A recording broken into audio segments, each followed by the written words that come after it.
Please like, share and subscribe. My Master. Kabanata 1351 hanggang 1375. Pagbasag ng kakun at pagbabago sa isang bull. Walang inaasahan ang resultang ito. Noong una, inakala nila na pagkatapos magsanib ang siyam na buntot sa isa, magdudulot ito ng malaking problema sa lahat, at malalagay pa sa panganib ang kanilang buhay. Sa katunayan, ang lahat ay hinabol ng nine-tailed fox, at ito nga ang nangyari. Sino ang nakakaalam na ang nine-tailed fox ay mamamatay sa ilang minuto pagkatapos mahawakan? Ito ay tulad ng isang pag-aalay ng dugo.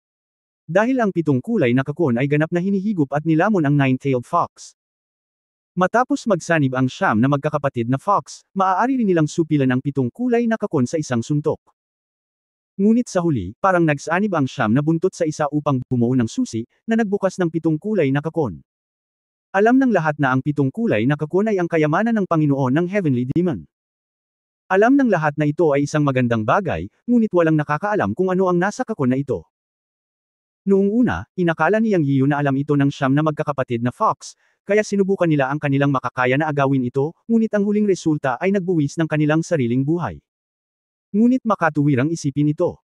Ang siyam na fox girls ay orihinal na siyam na buntot ng nine-tailed Heavenly Demon King. Siguro alam ng nine-tailed Heavenly Demon King na mangyayari ang eksenang ito ngayon. Posible pa nga na ang eksena kanina ay sinadya ng Heavenly Demon Lord. Sa madaling salita, ang nine-tailed fox ay ganap na nawala pagkatapos ng pagsasanib, na isinakripisyo ang makulay na kakun sa kabayaran ng kanilang buhay. Nang tumunog ang isang click, tumahimik si Yang Yiyu at ang iba pa. Alam ng lahat na ang huling misteryo ay nabunyag, at lahat sila ay naghihintay kung ano ang nasa loob ng kakun pagkatapos itong masira. Alam ng lahat na anuman ang nasa loob ng kakun, ito ay tiyak na lubhang nakakatakot at makapangyarihan, na makikita mula sa katotohanan na ang makulay na kakun ay maaaring sumipsip at lamunin ang siyam na buntot na fox pagkatapos ng pagsasanib. At nilamon ng makulay na kakun ang nine-tailed fox, na nagsiwalat lamang ng dulo ng iceberg. Naranasan ng lahat kung gaano kalakas ang nine-tailed fox pagkatapos ng fusion. Ang siyam na buntot ay humagupit at ganap na iniwan ang lahat na walang magawa, kabilang si Yang Yiyu, na hindi man lang nakayanan ang dragon-slaying sword. Ito ay noong kumapit ang siyam na buntot na fox sa makulay na kakun at ginamit lamang ang siyam na buntot nito upang habulin at hagupitan silang lima. Kung hindi pinansin ng siyam na buntot ang makulay na kakun pagkatapos nilang magsanib, at tumuon sa pakikitungo sa kanila, naramdaman ni Yang Yiyu na may namatay sa oras na ito. Isipin ang malakas na kapangyarihan ng demonyo na sumabog pagkatapos magsanib ang siyam na buntot. Alam ng lahat na nalampasan nito ang dakilang kasakdalan ng malaking kalamidad at umabot sa aura ng dakilang tagumpay, at mas malakas pa. Natakot ang lahat. Sa sandaling ito, na nakaharap sa pagkalagot ng makulay na kakun, lahat ng naruroon ay may pulang mata. Isa-isa silang lahat. Nakatitig sa makulay na kakun. Bitik. Isa pang kaluskos ang tumunog. Pagkatapos ay tumibok ang puso ng lahat. Hindi ko alam kung ano ang lalabas pagkatapos masira ang makulay na kakun, mabuti ba o masama. Sa daan, ang siyam na banal na lugar, na may kabuuang 70 o 80 tao, lahat ay namatay, na naiwan lamang ng 5 tao. Hindi sinabi ni Yang Yiyu na sila ay mga halimaw, at ang iba ay sina Mu Changfeng, Xuanyuan Lingxi, Ming Yuran, at Jiang Shilong. Ang mga mata ng lahat ay nakatuon sa makulay na bahay uod, at ang mga mata ng lahat ay nagniningning, at ang kanilang mga isip ay komplikado. Ngunit si Yang Yiyu ang pinakanalilito sa ngayon. Dahil hindi niya alam kung dapat ba siyang kumilos mamaya. Siyempre, kikilos siya para agawin ang mga bagay sa makulay na kakun. Pero kung nanakawan siya, malaking problema ang kalaban sa paligid niya. Hindi naman sa hindi niya kayang maging mas malakas. Sa kasalukuyang paraan at lakas ni Yang Yiyu, hindi siya maaaring maging kalaban-laban sa sinuman, kahit na silang apat na magkasama. Ang susi ay nakabilang sa apat na tao, sina Mu Changfeng at Xuanyuan Lingxi ay ang kanyang sariling mga tao na tumulong sa kanya.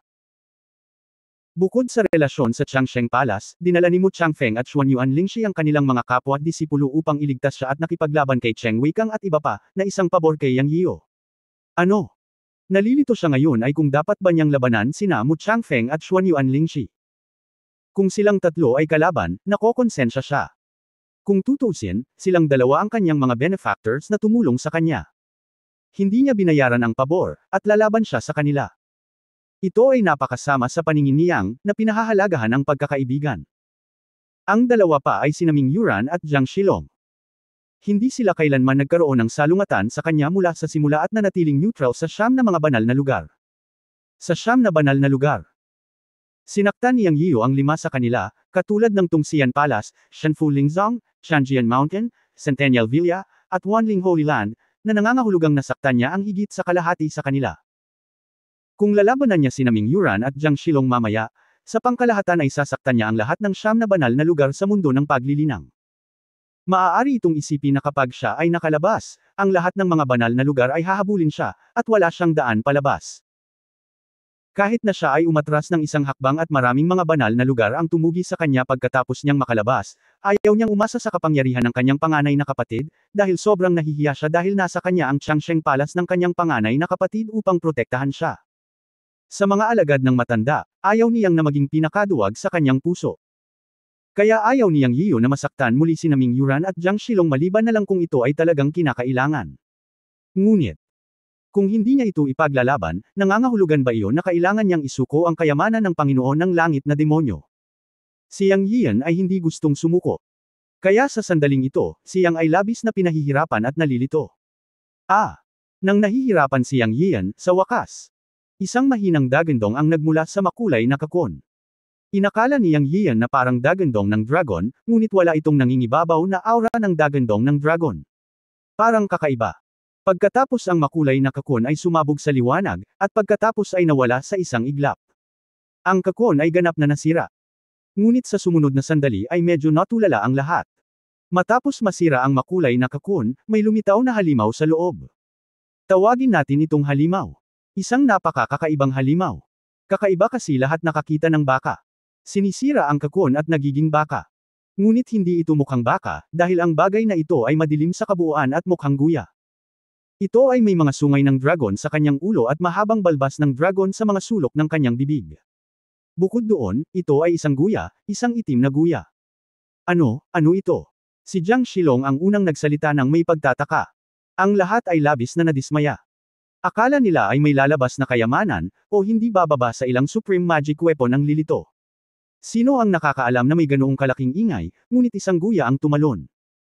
Ngunit ito ay malinaw na hindi isang guya, ito ay halos kamukha ng isang guya. Maaari itong gumawa ng isang dragon na umuungal, may mga sungay ng dragon at mga balbas ng dragon sa kanyang ulo, at nakalunok din ito ng isang siyam na buntot na fox. Kahit na ito ay isang guya, ito ay hindi isang ordinaryong guya. Bukod dito, sa sandaling ito, ang aura ng madilim at pangit na guya na ito ay hindi kapangyarihan ng demonyo, ngunit isang uri ng kapangyarihan na lumampas sa antas ng tunay na kakanyahan. Mahirap ilarawan, ngunit nagbigay ito sa lahat ng napakasagradong pakiramdam. Oo, ito ay isang sagradong aura. Sa maikling katahimikan, biglang gumalaw si Ming Yuran. Bagamat hindi niya alam kung anong uri ng demonyong hayop ang guya na lumabas sa makulay na bahay uod sa kanyang harapan, alam niyang pambihira ito. Kahit anong mangyari, kailangan muna niyang mahuli ito. Napakaraming kapwa at disipulo ang namatay ng desperadong, hindi ba para lamang sa kayamanan ng Panginoon ng mga heavenly demons? At ang guya sa harap niya ay ang kayamanan ng Panginoon ng mga makalangit na demonyo. Kung hindi tayo aaksyonan ngayon, kailan tayo? Swoosh! Gumalaw si Ming Yuran, at sinundan siya ni Jiang Shilong nang walang pag-aalinlangan. Sumugod din sina Mu Changfeng at Xuan Yuan Lingshi patungo sa guya. Ang 4 na tao ay nasa 4 na direksyon lamang, na bumubuo ng nakapaligid na uso, na nakapalibot sa guya. Si Yang Yiu ay sumalungat sa kanyang puso, at saglit na natigilan siya at nagkunwaring hindi kumikibo, dahil alam niya na kapag nagsimula na siya, ito ay isang pagpatay na hakbang, at kailangan niyang makipaglaban sa 4 na tao, na hindi ang resulta na gusto niya. Habang si Yang Yiu ay gusot, nakita ng guya si Ming Yuran at ang 4 na iba pang nagmamadaling patungo dito, at nagpakawala ng napaka-immature na sigaw. Tumangala si Yang Yiu, ngunit nang sumunod na sandali ay lumiit ang kanyang mga mag-aaral. Dahil nakita niyang halos magkasabay na hawakan ni Ming Yuran at ng 4 ang guya, ngunit nang hulihin na ng 4 ang guya, nagpakawala ng mahabang sipol ang guya, ngunit nawala sa lugar, naiwan ang 4 na walang dala. Pagkatapos ay nakita ni Yang Yiu na sa isang kisap mata, ang guya ay lumitaw 3 metro sa kanyang harapan, at ito ay lumitaw mula sa manipis na hangin. Ito ay lubhang kakaiba, at si Yang Yiu ay hindi nakakaramdam ng anumang pagbabago sa enerhiya. Sa oras na ito, talagang natakot siya, dahil masyadong kakaiba ang guya na ito. Sa pag-aakalang sasalakayin siya ni Niu Duzi, agad niyang itinaas ang kamay at sinuntok si Niu Duzi. Sa kanyang isip, galit na nagmura ang kanyang amo na si Yun Changxi, tumigil ka, bastard ka. Natigilan si Yang Yiyo, at tumigil ang kanyang kamao, dama po mismo sa ulo ni Niu Duzi. Sa sumunod na segundo, natigilan si Yang. Napahiyaw si Niu Duzi, binaluktot ang kanyang dalawang paa sa harapan, at lumuhad sa harap niya. Kabanata 1352 ang hinaharap na kataas-taasang banal na hayop. Lumuhad ang guya. Ngunit sigurado si Yang Yiyo na hindi siya ang nagpaluhod nito, dahil pinigilan siya ng matanda at hindi man lang nataman ang guya. Sa madaling salita, lumuhad ang guya sa harapan niya. Anong nangyayari? Hindi lamang si Yang Yiyo ang nalilito, ngunit si Mu Changfeng at ang iba pang apat ay nalilito din. Ano ang nangyayari, matanda? Hindi napigilan ni Yang Yiyo na tanungin ang kanyang master na si Yun Changxi sa kanyang puso. You little brat, hindi mo ba naiintindihan ito ang magandang regalo ng iyong amo sa iyo? Nagmura si Yun Changxi. Tila naintindihan ni Yang Yiyo ng kaunti, marahil ito ay katulad ng sinabi ng matanda, kung hindi, paano luluhod ang guya sa kanya? Hindi ko pa rin maintindihan, wala naman akong ginawa sa guya, bakit lumuhad sa akin? Sabi ni Yang Yiyo. Bakit ko tinanggap ang isang hanggal na apprentice na tulad mo? Hindi ba ka iyon, bastard? Ito ang hari ng mga hayop kilin. Napaungol si Yun Changxi sa pagtatapos ng kanyang mga salita. Nagulat si Yang Yiyo nang marinig niyang umungol ang matanda. Naisip sandali ang Panginoon ng makalangit na demonyo. Naalala niya na sinabi ng matanda sa simula pa lang na ang Panginoon ng Heavenly Demon ay ang hayop na si Kilin, ang emperador ng mga hayop sa mundo, at ang hari ng mga hayop. Nito, ang katayuan at pagkakakilanlan ay mas mataas pa sa dragon, ngunit ang Kilin Beast ay matagal nang nawala sa mundo. Ngayon tila ang Heavenly Demon Palace na ito ay talagang may mahabang kasaysayan at hindi simple. Noong una, inakala ni Yang Yiyo na sinabi ng matanda na ang Panginoon ng Heavenly Demon ay isang kilin bilang isang kwento, ngunit sinong mag-aakalang may kilin na talagang lilito ngayon. Pero, tumingin siya sa kaliwat kanan. Guya lang iyon, kahit anong tingin niya rito, hindi ito mukhang kilin beast. Matanda. Sigurado ka bang ang bagay na ito ay isang kilin, hindi isang demonyong toro? Hindi pa rin makapaniwala si Yang Yiyo na ang nakaluhod sa harap niya ay isang kilin. Ito ba ay isang kilin, ikaw na bata, paano nagkamali ang iyong amo? Nagmura si Yun Changxi, at pagkatapos ay sinabi, isa lang itong anak ng kilin sa tingin ko ito ay ang Panginoon ng langit na demonyo, o isang guya. Hindi, ito ay isang maliit na kilin. Ito dapat ang bloodline na iniwan ng mga magulang ng munting kilin ilang taon na ang nakalipas. Ang kaganapan ngayon ay maaaring ituring na isang pagkakataon. Pagkakataon mo na. Sa katunayan, hindi inaasahan ng iyong amo na may kilin cub sa makulay na kakon. Si Kilin ay ang hari ng mga banal na hayop. Talagang kumita ka sa pagkakataong ito. Sa isang kilin sa iyong tabi, kumpleto na ang lahat. Tuwang-tuwa si Yang Yiyo nang marinig niya ang mga salita ng matanda sa dulo, at hindi niya napigil ang sabihin, gaano kalakas ang matanda. Hindi si Kilin, bakit pakiramdam ko mas excited ka kaysa sa akin?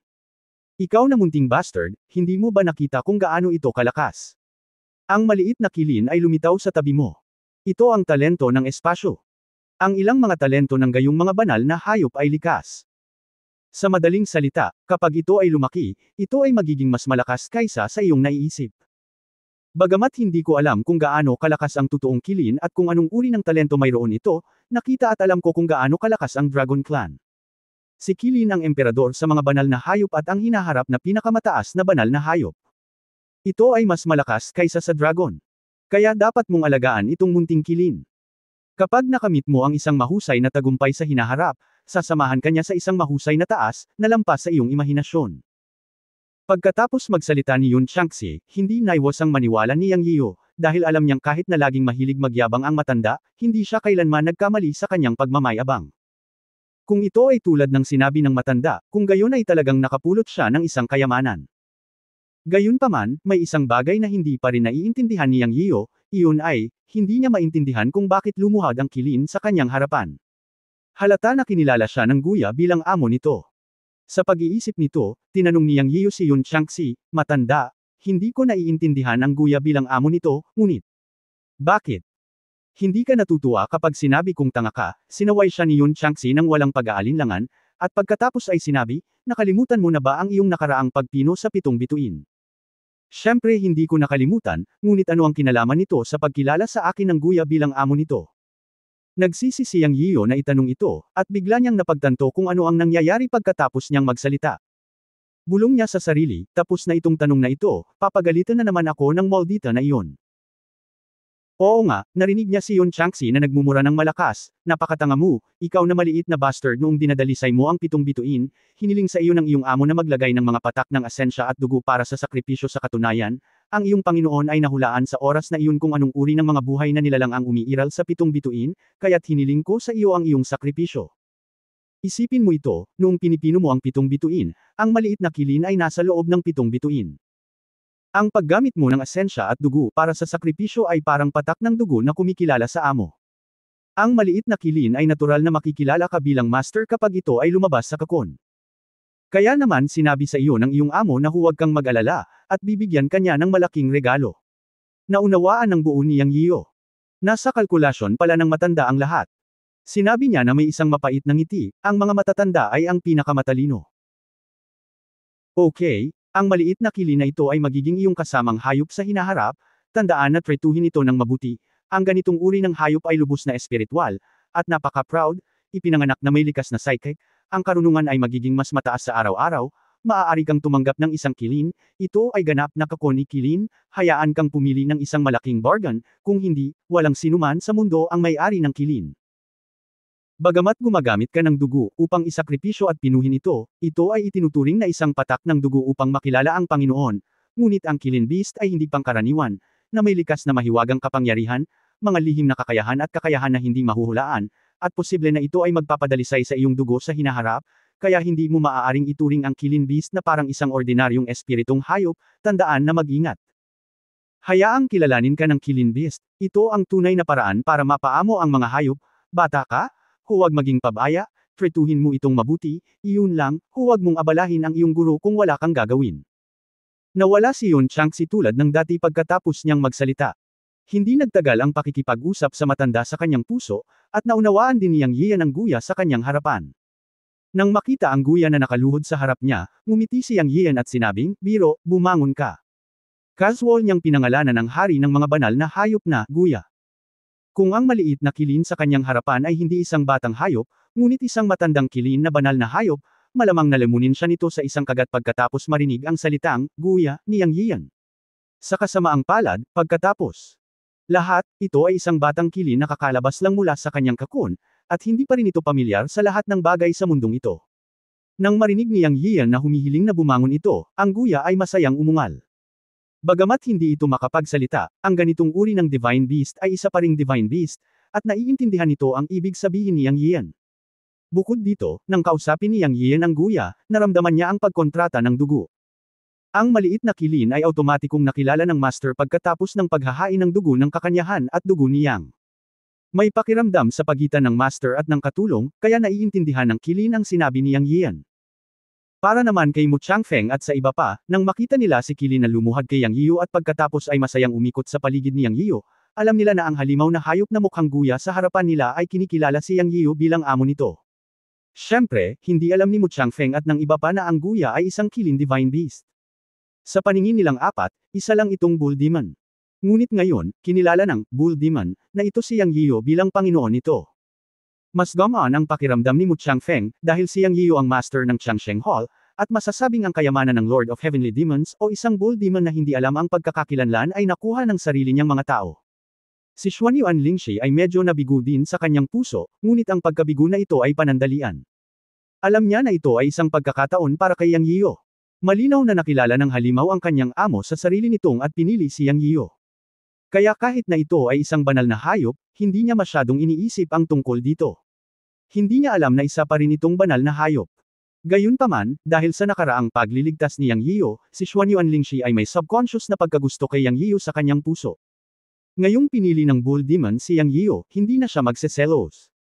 Ang dalawa lang na ayaw ay sina Ming Yuran at Jiang Shilong. Nang makitang masaya ang Bull Demon na umiikot sa paligid ni Yang Yiu, nagseselos si Ming Yuran dahil nahulaan niya na ang Bull Demon na ito ay tiyak na hindi ordinaryong tao. Sa kasamaang palad, si Yang Yiu ang napili.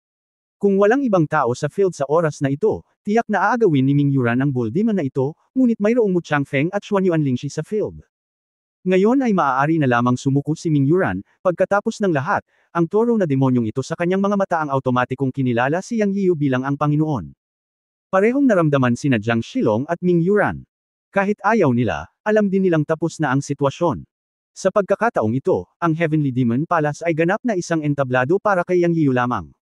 Congratulations sa Master dahil nakilala siya ng Spirit Beast.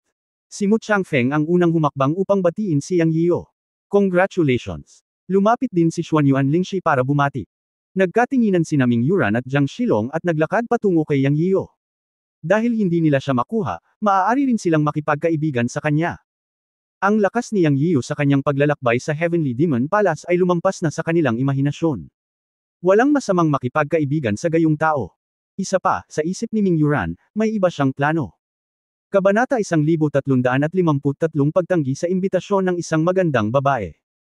Maaari pa ring sumang-ayon si Yang Yiyan sa pagbati ni Mu Changfeng at Xuanyuan Lingshi, dahil palagi silang maituturing na sarili niyang mga tao. Kahit na hindi pa niya nakikilala ang sinuman sa mga nakatatandang kapatid sa Changsheng Palace, ito ay halos ang pareho. Hindi na muling magseselo si Mu Changfeng, makikita ito ni Yang Yiyan, at gayon din si Xuanyuan Lingshi. Ngunit dumating din sina Ming Yuran at Jiang Shilong upang batiin siya, na naging dahilan upang maging alerto si Yang Yiyan. Nakita niya ang kawalan ng katapatan sa kanilang mga mata. Pero kung tutuusin, hindi niya ito ipapakita kapag binati siya ng iba, kaya natural siyang tumugon sa salita. Sa ngayon, natapos na ang paglalakbay sa Heavenly Demon Palace. Siyang ang naging pinakamalaking panalo. Bagamat lubhang mapanganib ang paglalakbay na ito, pumunta siya rito. Bagamat malaki ang ani, napakahirap din. Mula sa Fusion Realm hanggang sa maagang yugto ng Tribulation, ang oras na ginugol niya mula noong pumasok siya sa Taihuang at maranasan ang Heavenly Demon Palace ay 15 taon lamang. Bukod dito, ang paglalakbay sa Heavenly Demon Palace ay tumagal lamang ng 1 taon, at ang tagumpay ni Yang Yiyan sa cultivation ay nakamit sa Heavenly Demon Palace sa taong ito. Kung iisipin mong mabuti, napakabilis nito. Kaya totoo nga ang kasabihan sa mundo ng paglilinang na ang malalaking panganib ay kadalasang sinasamahan ng malalaking pagkakataon. Lalo na sa Heavenly Demon Palace, si Yang Yiyan ay hindi lamang nagkaroon ng improvement sa cultivation, kundi pati na rin ang maraming bagay. Halimbawa, nang magising ang matanda, lumakas ang Yuan Shen, upang ang Dragon Slaying Sword ay talagang may segowa ang kapangyarihan nito, at sa labanan, halos patayin niya ang mga tao mula sa 5 pangunahing banal na lugar ng mag-isa. Kahit na ito ay isang napakalaking problema, hindi ito pinagsisihan ni Yang Yiyan, dahil sa simula pa lang, ang mga tao mula sa 5 pangunahing mga banal na lugar ay naghahanap ng gulo sa kanya, iniinsulto siya sa iba't ibang paraan, minamaliit siya at gustong patayin siya, at ang pagpatay sa mga tao mula sa 5 pangunahing mga banal na lugar ay pinilit din. Bagamat alam niyang ang pagpatay sa mga tao mula sa 5 pangunahing banal na lugar ay gagawin siyang target ng 5 pangunahing banal na lugar na pangangaso pagkatapos niyang lumabas, hindi niya ito pinagsisihan. Ang mga kaaway ay mga kaaway. Hindi niya sila pinapatay, ngunit pinapatay nila siya. Ito ang batas ng kaligtasan sa mundo ng paglilinang. Ang pagpatay sa kanila ay makapagliligtas ng iyong buhay. Kung si Yang Yiyan ay muling bibigyan ng pagpipilian, gagawin pa rin niya ito, dahil siya ay Yang Yiyan, hindi isang malambot na persimmon, at siya ang saradong disipulo ng Supreme of the 12 Tribulations Luz Immortals. At ang pinakamalaking ani sa pagkakataong ito ay ang kayamanan ng Panginoon ng mga Heavenly Demons ang Guya o ang anak ng Lord of Heavenly Demons, ang Qilin. Napakahalaga ng matanda sa Qilin, na mararamdaman ni Yang Yiyan. Alam niya na nakuha niya ang Qilin at isang kayamanan. Ang titulo ng Supremo sa mga Divine Beast ay hindi isang bagay na maaaring makuha ng sinumang Divine Beast. Sa mga salita ng matanda, ito ay eksklusibo sa Qilin. Kahit na ang Qilin ngayon ay mukhang isang guya, ang Divine Beast ay isa pa ring Divine Beast kung tutusin, at ito ay lalago. Sinabi ng matanda na dapat niyang trituhin ng mabuti ang Qilin, at ang Qilin ay magiging kanyang kasamang Divine Beast sa hinaharap. Naalala ito ni Yang Yiyan. Pagkatapos ng ilang pagiging magalang, lahat ay lumabas sa pangunahing bulwagan ng Heavenly Demon Palace. Pagdating sa labas, sinabi ni Mu Changfeng na babalik siya upang magulat at magpaalam kay Yang Yiyan. Sa isip ni Mu Changfeng, si Yang Yiyan ay nagdulot ng malaking sakuna sa pagkakataong ito, at dapat siyang magulat sa banal na Panginoong Yun Changsheng. Ang 5 pangunahing banal na lugar ay hindi biro. Mahuhulaan ni Yang Yiyu kung ano ang nasa isip ni Mu Changfeng. Pagkatapos nilang mag-chat ng ilang salita, pinanood nilang umalis si Mu Changfeng. Sa oras na ito, sinabi ni Ming Yuran, I wonder kung ano ang susunod na plano ng fellow Daoist Yang. Ano kayang plano ni Yang Yiyu? Hindi siya tanga. Hinding-hindi siya maglalakas loob na lumabas ng ganitong oras. Halos mahulaan niya na kung lalabas siya ngayon, siguradong mababalatan siya ng buhay ng na-offend na 5 sagradong lugar. Anyway, malawak si Taihuang, kaya hindi siya nagmamadaling lumabas. Maghihintay siya hanggang sa magkaroon siya ng lakas sa Tai Huang. Bukod dito, naroon si Lu Yanji at iba pa sa Chen Kunpot. Pagdating ng oras, dadalhin niya sila para magsanay sa Tai Huang para makaipon ng lakas at puhunan. Pagkaraan ng mahabang panahon, makakahanap siya ng pagkakataong lumabas ng Tai Huang upang mabuhay. Hindi siya lalabas sa ngayon. Nang marinig ang tanong ni Ming Yuran, tumawa si Yang Yiyu at sinabing, hindi ko pa naiisip, ngunit malawak ang Tai Huang, plano kong maglibot at tingnan. Nagkataon lang iyon. Hindi rin ako lalabas. Gusto kong pumunta sa Tai Huang para mag-practice. Bakit hindi ako sumama sa fellow Daoist Yang? Nagpatuloy si Ming Yuran. Pinaikit ni Yang Yiyu ang kanyang mga mata at ngumiti. Alam niyang may pakay ang babaeng ito. Ngumisi siya at sinabing, hindi, sanay akong mag-isa, at natatakot akong maapektuhan siya. Sa harap ng walang pag-aalinlangan na pagtanggi ni Yang Yiyu, ang mga mata ni Ming Yuran ay hindi gaanong nagbabago, na parang inaasahan niya ito. Hindi siya nagalit, at sinabing nang hihinayang, kung ganoon, nais ko ang fellow Daoist Yang ng isang maayos na paglalakbay, Yuran. Column, fellow Daoist Yang. Sinulyapan ni Jiang Shilong si Yang Yiyu, ikinulong ang kanyang mga kamao, at umalis kasama si Ming Yuran. Umalis kaagad ang dalawa sa sinabi nila, ngunit walang gusot. Si Xuanyuan Lingxi lamang ang naiwan sa field. Sa oras na ito, si Xuanyuan Lingxi ay tumingin kay Yang Yiyu at sinabi, tama ang kapwa Daoist Yang na hindi umalis sa Tai Huang, pinatay mo ang mga disipulo ng 5 pangunahing banal na lugar. Kaya't matalinong manatili sa Tai Huang upang magsanay. Bagamat pagkatapos makatanggap ng balita ang 5 pangunahing banal na lugar, maaari silang magpadala ng mga tao sa Tai Huang upang patayin ka, ngunit ang Tai Huang ay may mga batas upang sugpuin ang espiritual na kamalayan. Kahit na ang mga tao mula sa 5 pangunahing mga banal na lugar ay dumating upang tugisin ka, magkakaroon ka ng isang lugar upang makatakas. Kung aalis ka sa Tai Huang, ang espiritual na kamalayan ng isang Mahayana cultivator ay magiging may milyon-milyong milya, at magiging problema para sa iyo na umiwas sa oras na iyon. Sa halip na gawin iyon, maaari ka ring magsanay sa Tai Huang sa loob ng ilang daang taon bago lumabas. Kapag ang oras ay sapat na, kapag ang 5 banal na lugar ay nagpapahinga sa kanilang pagbabantay laban sa iyo, magkakaroon ka ng pagkakataong makatakas. Bukod dito, ang lakas ng paglilinang ay palaging batayan para mabuhay sa mundo ng paglilinang. Kapag matagumpay kang nagtanim sa Tai Huang, magagawa mong lumaban kapag lumabas ka. Gayunpaman, kapag nagsasanay ka sa Tai Huang, kailangan mo pa ring mag-ingat. Ang 5 banal na lugar na iyong nasaktan ay malayo sa pagiging simple gaya ng iniisip mo. Bagamat may mga batas sa Tai Huang upang higpitan ang espiritual na kamalayan, kung ang mga tao mula sa 5 banal na lugar ay talagang gustong tugisin ka, marami silang paraan. Ang mungkahi ko ay subukan mong pumunta sa kailaliman ng panlabas na domain ng Tai Huang para magsanay. Bagamat ang panlabas na domain ng Tai Huang ay puno rin ng mga panganib, kung talagang hinahabol ka ng mga tao mula sa 5 pangunahing banal na lugar, ang parehong mapanganib na kapaligiran ay magiging isang pagkakataon para sa iyo. Seryosong sabi ni Xuanyuan Lingxi kay Yang Yiyu. Pagkaraang marinig ito, naikuyom ni Yang Yiyu ang kanyang mga kamao upang pasalamatan si Xuanyuan Lingxi. Alam niya na ang sinabi ni Xuanyuan Lingxi ay para sa kanyang ikabubuti at napakagandang payo din, at kasabay ito ng iniisip niya sa kanyang puso. Salamat, Miss Xuanyuan, para sa iyong payo. Nagpasalamat sa kanya si Yang at pagkatapos ay nagtanong, maaari bang magtanong, Miss Xuanyuan, ano ang panlabas na sakop ng Tai Huang? Nagulat si Xuanyuan Lingxi at sinabing, hindi mo alam. Umiling si Yang Yiyu, ito ang unang pagkakataon ko sa Tai Huang, at kahit na ito ang mundo ng paglilinang, hindi ako masyadong pamilyar dito. Tumango si Xuanyuan Lingxi, hindi nakakagulat, at pagkatapos ay ipinaliwanag, ang Taishan ay nahahati sa 2 pangunahing bahagi ay ang lugar ng aktibidad ng mga magsasaka sa ilalim ng panahon ng kapigatian, na tinatawag na panlabas na domain sa mundo ng paglilinang, at ang isa pang bahagi ay ang lugar ng aktibidad ng mga magsasaka sa itaas ng panahon ng Mahayana, na tinatawag na panloob na domain. I see. Naiintindihan ni Yang Yiyu. Natural na alam niya ang tungkol sa mga lugar ng Tribulation Crossing Stage at Mahayana Stage. Mayroon lamang silang mga pangalan ng Inner Domain at Outer Domain. Gusto mo bang sumama sa akin? Plano kong pumunta sa Wudao Mountain sa kalaliman ng Outer Domain upang maunawaan ang dakilang daw balita na may mga bakas ng mga immortal na nag-iwan ng kanilang mga cultivation seals sa Wudao Mountain sa kalaliman ng Outer Domain na tulad namin na nakarating sa Great Perfection of the Tribulation Crossing na karaniwang pumunta sa Wudao Crossing Stage.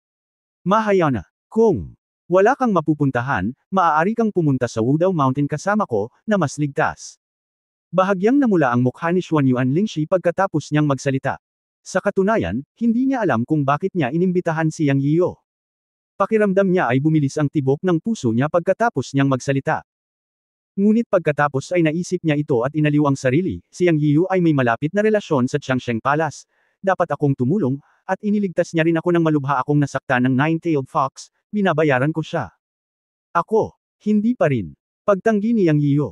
Tinanggihan niya ang imbitasyon ng isang dakilang dilag, hindi dahil sa ayaw niya, kundi dahil ayaw niyang iduit si Xuanyuan Lingxi. Dahil tulad ng sinabi ni Xuanyuan Lingxi, ang mga tao mula sa 5 sagradong lupain ay maaaring magpadala ng mga tao upang tugisin siya. Kung iyon ang kaso, siya at si Xuanyuan Lingxi ang iduit sa kanya sa halip.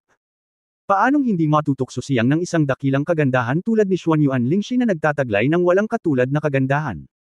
Higit pa rito, tinulungan siya ni Xuanyuan Lingxi noon, kaya ayaw niyang idamay pa siya. Pinatay niya ang mga tao mula sa 5 sagradong lupa, na isang sampal sa mukha ng 5 sagradong lupain. Alam niya na ang 5 sacred lands ay hindi siya hahayaan ng madali, at mas alam niya kung gaano kakilakilabot ang 5 sacred lands. Kung ikukumpara sa mga disipulo ng 5 sacred lands na pinatay niya sa Heavenly Demon Palace, naniniwala si Yang Yiyu na may mas makapangyarihang master sa 5 sacred lands, kaya ayaw niyang iduit si Xuanyuan Lingxi.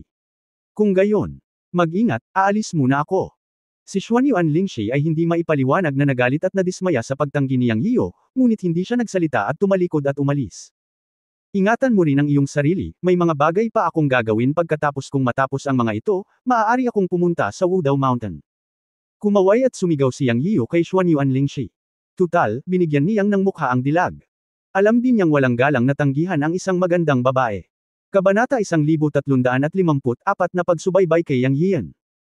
Pagkaalis ng lahat, sinabi ni Yang Yiyan sa maliit na kilin sa tabi niya, "Tara na, Guya." Pagkatapos nito, ang mga ginintoang pakpak ng Sky Eagle ay kumislap sa likuran niya at nawala sa isang iglap. Ang mga gintong pakpak ay kumikislap 1,000 metro ang layo. Ito ay isang bahagyang galaw niya. Kung sinubukan niya ang kanyang makakaya, ito ay mas malayo. Siyempre, hindi nang ahas si Yang Yiyan na lumipad ng napakataas, kaya naglakad siya palapit sa lupa. Kung siya ay lumipad sa langit, ang bilis ay magiging mas mabilis. Nagkaroon ng kulog sa kalangitan sa itaas ng kaparangan. Hindi siya naglakas loob na tumaas, kaya't mananatili lamang siyang malapit sa lupa. Ganun pa man, libu-libong metro ang layo niya sa isang iglap. Ito ay hindi bababa sa 3 beses na mas mabilis kaysa sa Heavenly Demon Palace. Ngayong naiisip ko ito, may pagsupil sa Heavenly Demon Palace, at mas magiging mabuti sa kaparangan pagkatapos kong lumabas. Ang dahilan kung bakit gustong umalis ni Yang Yiyan sa lugar na ito sa lalong madaling panahon ay dahil ayaw niyang masundan siya ng iba, tulad ni Ming Yuran at Jiang Shilong. Hindi naman sa madilim ang puso niya at gustong mag-isip ng masama sa iba, ngunit masyadong malupit ang mundo ng paglilinang, at dapat siyang maging mapagmatsyag. Higit pa rito, nang umalis si Ming Yuran at Jiang Shilong, ang kanilang mga mata ay puno ng masalimuot na damdamin, kaya kailangang mag-ingat si Yang Yiyan. Ang isa ay dapat maging maingat laban sa iba, at ito ay para na rin sa kanyang kaligtasan, kaya kailangan muna niyang lumayo rito. Tungkol naman sa guya na si Kilin sa likod niya, si Yang Yiyan ay biglang lumitaw 1,000 metro ang layo. Akala niya ay kailangan niya itong hintayin, ngunit ibinaling niya ang kanyang ulo upang tumingin, ngunit siya ay natakot. Nakita niya na ang alon ng hangin ay umaalon-alon na parang mga alon ng tubig kalahating metro sa likuran niya, at isang ulo ng toro ang lumitaw mula sa manipis na hangin. Ito ay ang guya. Haze. Nalanghap ni Yang Yiyan ang malamig na hangin, at ang pakiramdam ng bilis ng superioridad na dala ng Golden Wings of the Sky Eagle ay ngayon lang nawala. Naisip niya na siya ay sapat na mabilis at kailangan pang maghintay para sa guya, ngunit hindi niya alam na hindi niya kailangang maghintay, at direktang lumipad sa kalawakan, na mukhang napakadali, at higit na advanced kaysa sa kanyang bilis at paraan. Ginamit niya ang bilis ng Golden Wings of the Sky Eagle upang maging 1,000 metro ang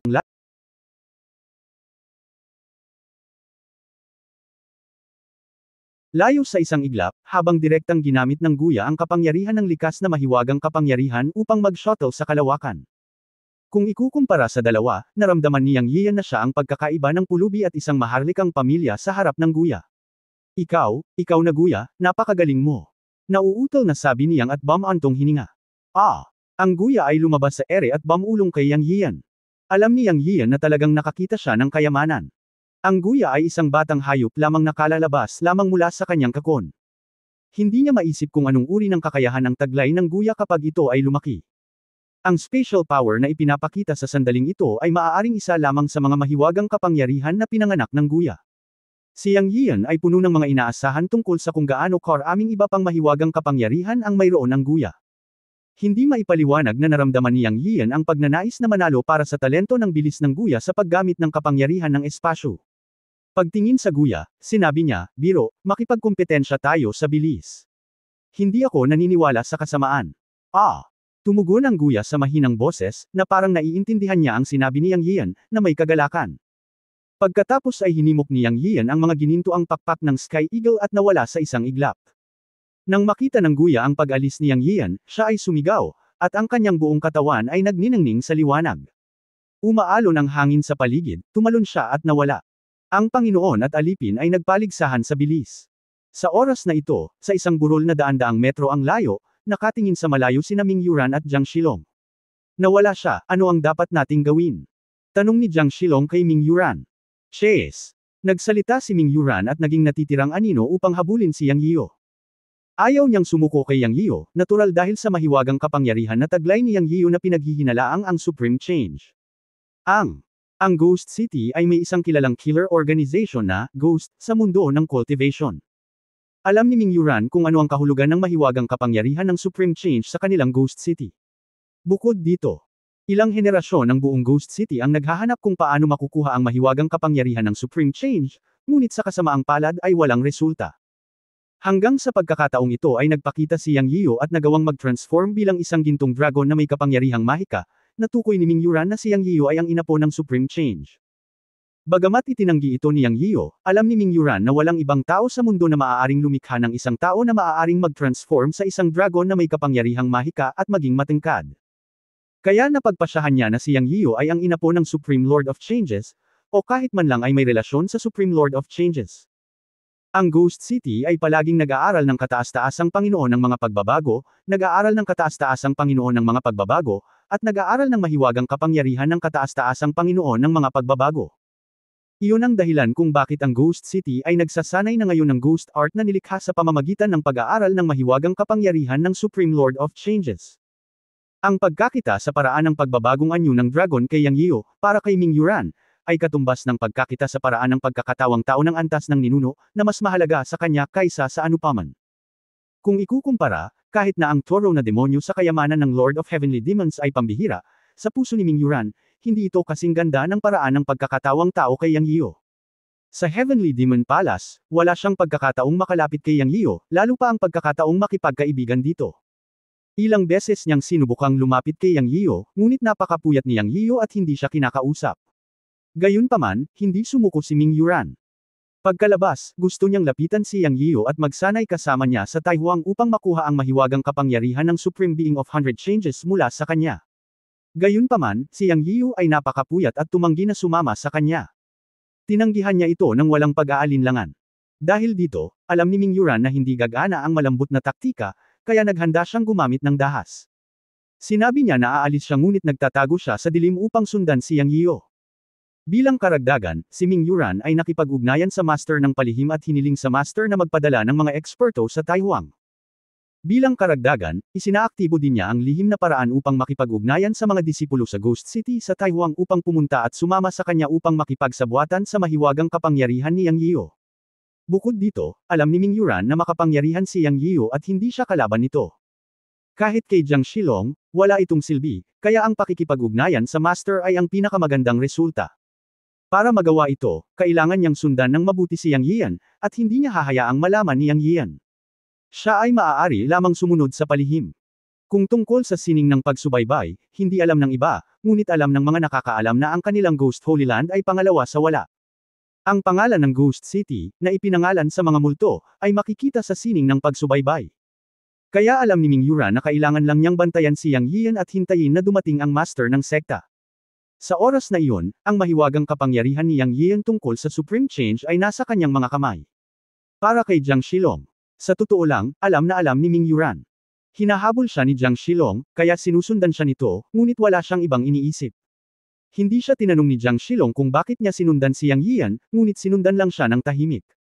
Ang dalawa ay magkakilala ng higit sa 300 taon. 300 taon na ang nakalilipas, nakita ni Jiang Shilong ang kanyang totoong mukha ng hindi sinasadya, at pagkatapos ay sinimulan niya itong habulin, at nagkaroon siya ng masalimuot na pag-iisip tungkol kay Jiang Shilong. Sa simula, talagang wala siyang nararamdaman para kay Jiang Shilong, ngunit pagkatapos ng higit sa 300 taon ng pagtugis, ang dalawa ay pamilyar sa isa't isa at nagkaroon ng tacit na pagkakaunawaan.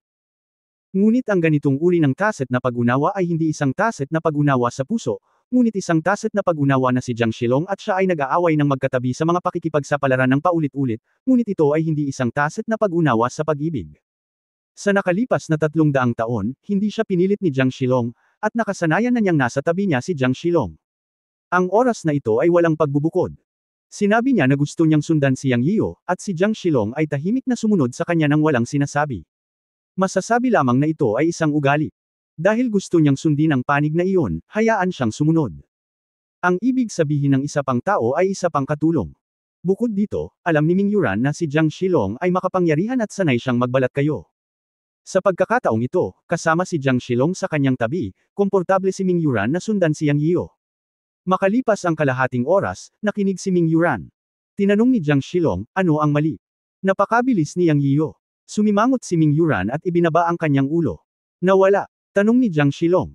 Hindi naman, nawala lang pansamantala. I have a secret method to track his breath. Sabi ni Ming Yuran. Tumanggo si Jiang Shilong at tahimik na tumayo sa tabi niya. Napatingin siya kay Ming Yuran na nakapikit at gumagawa ng hand gestures. Puno ng lamang ang mga mata niya. Mula nang hindi niya sinasadyang makita ang totoong hitsura ni Ming Yuran 300 taon na ang nakalilipas, si Ming Yuran ay pumasok sa kanyang puso. Kahit na hindi siya tinanggap ni Ming Yuran sa nakalipas na 300 taon, hindi siya sumuko. Mula sa kanyang hitsura sa simula hanggang sa kanyang personalidad sa kalaunan, si Jiang Shilong ay nahulog ng husto kay Ming Yuran. Hindi man niya ito matanggap, sapat na iyon para masundan siya nito. Naniniwala rin siya na balang araw ay tatanggapin siya nito at papasok sa puso niya.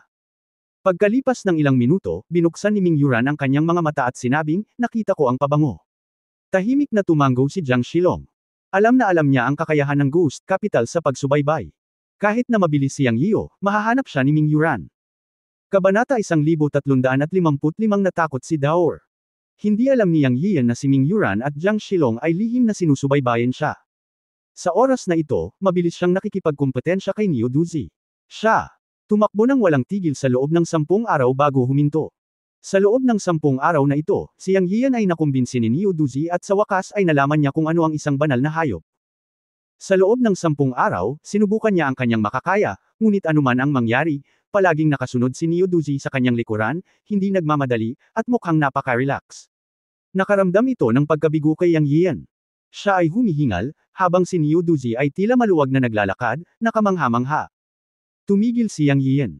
Alam niya na hindi niya maikukumpara si Niu Duzi sa bilis, dahil umasa siya sa mga pakpak ng mahiwagang kapangyarihan, na mahalagang hinimok ng tunay na chi, habang si Niu Duzi ay umaasa sa kanyang likas na talento at sa kapangyarihan ng espasyo. Ang pagkakaiba sa pagitan ng dalawa ay ganap na walang kapantay. Lubusang may iwan siya ni Niu Duzi ng 100 kalye. Ang isang banal na hayop ay isang banal na hayop pagkatapos ng lahat. Napabuntong hininga si Yang sa paghanga. Okay, Guya, tumigil na tayo sa pagtakbo. Magpahinga na tayo. Napaupo si Yang Yiyo sa lupa na humihingal. Hindi niya alam kung saan siya nakatakbo matapos ang 10 araw na tumakbo ng ligaw, pero ang alam niya lang, kahit na may sumunod sa kanya ay may iwan siya sa malayo. Hindi na niya kailangan pang tumakbo. Awaw! Masayang umiyak ang Guya at nilaro-laro si Yang Yiyo, ngunit sa pagkakataong ito ay kinagat nito ang damit ni Yang Yiyo. Okay, itigil mo na ako. Hiniling ni Yang Yiyo na huminto ang Guya. Ngunit ang Guya ay namamaos at hindi binitawan ang mga damit ni Yang Yiyo, at isang alulong ang lumabas sa kanyang ilong. Hayaan mo na, sabi muli ni Yang Yiyo. Hindi pa rin bumibitaw ang Guya at kinakagat-kagat pa rin ang damit ni Yang Yiyo. Walang magawa si Yang Yiyo. Tiningnan niya ang nakakaawang mga mata ng Guya at hindi na siya sinigawan pa. Ang nagpalungkot sa kanya ay ang Guya ay hindi marunong magsalita ng wika ng tao, tulad ni Daor. Gayunpaman, mayroong isang maliit na pagkakaiba sa pagitan nito at Daor. Si Daor ay lumaki sa kanya. Kasama niya si Yang Yiyan noong siya ay isang mabangis na hayop at naging isang espiritong hayop. Kahit anong isiga ni Daor, naiintindihan niya ito. Minsan ay nakakausap pa nga niya si Daor sa espiritu nang walang anumang hadlang sa komunikasyon. Ngunit ang Guya ay kalalabas lamang mula sa bahay uod at isang napakaliit na batang hayop. Kailangan pa nitong lumaki, kaya mahirap makipag-usap dito sa kasalukuyan. Naisip ni Yang Yiyan na ito ay isang banal na hayop. Kung mas advanced ang banal na hayop, mas mabagal ang paglaki nito. Kapag lumaki ang Guya, magiging maginhawang makipag-usap sa wika ng tao. Ngunit ngayon ay hindi niya talaga alam kung ano ang gagawin ng Guya sa pagkagat ng kanyang damit. Walang paraan na magkaroon ng ideya si Yang Yian at ipinatawag si Lu Yanji, ang Five Elements Beast, Daor, ang Immortal Stone, at ang Dragon Seed Green Ox mula sa Chenkun Pot. Nagkaroon ng lakas sa mga numero. Tingnan ng lahat kung ano ang gagawin ng Guya. Sa susunod na sandali, si Lu Yanji at ang iba pa ay lumitaw lahat sa tabi ni Yang Yian at nakita si Yang Yian na kinakagat ng isang Guya. Kuya Yang, ano ito? Sa sandaling lumabas si Lu Yanji, nakita niya si Yang Yian na nakagat ng isang halimaw.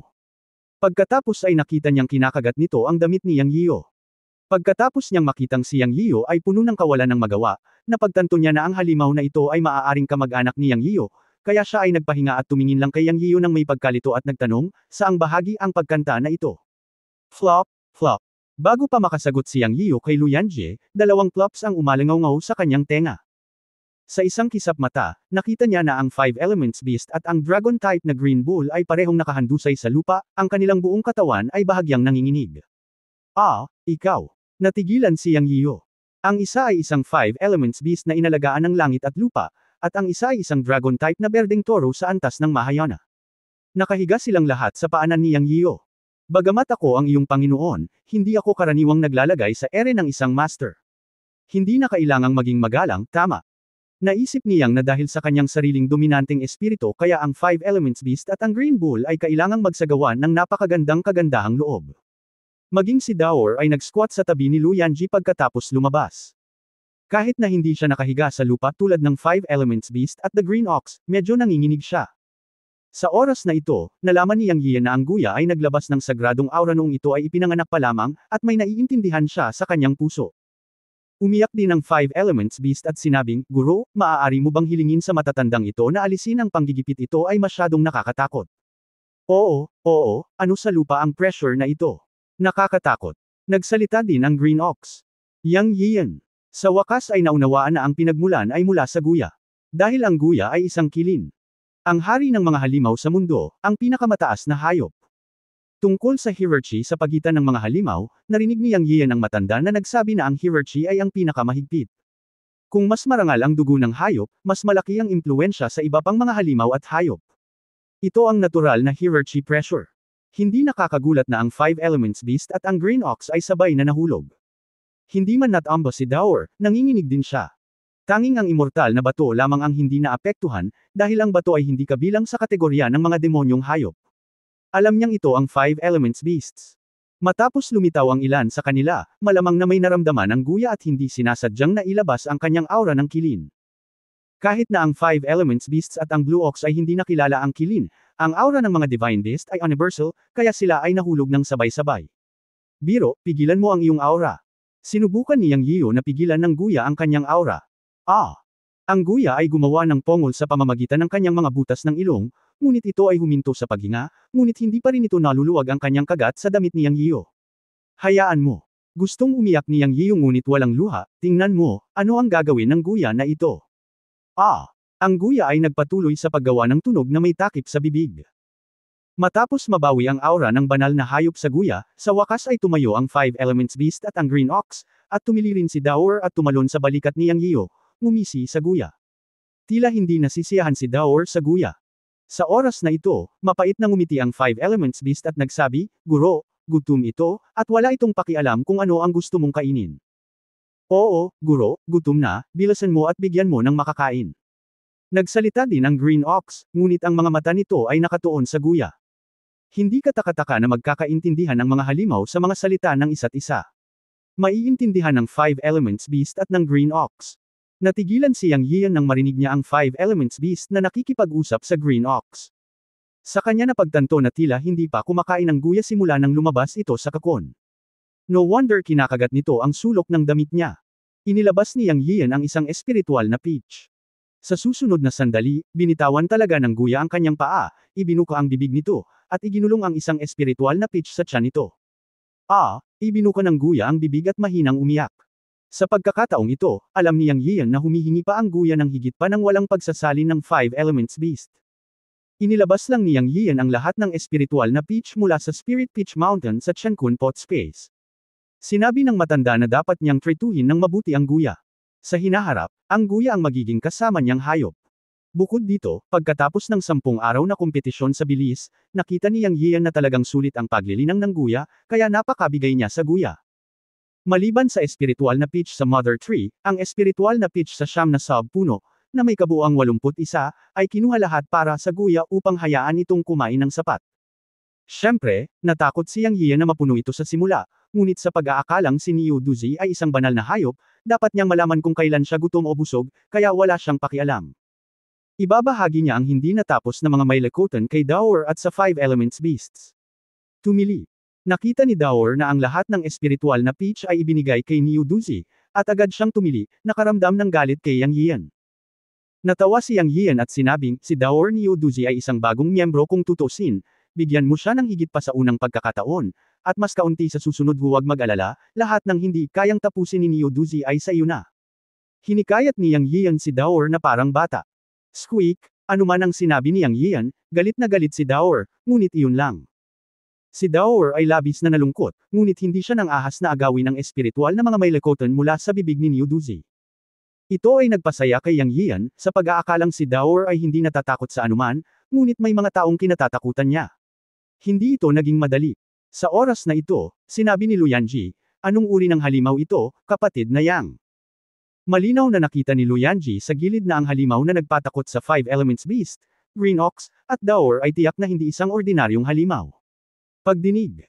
Ang tanong ni Luyanji, ang Five Elements Beast, ang Green Ox, at Daor lahat ay tumingin kay Yang Yiyo.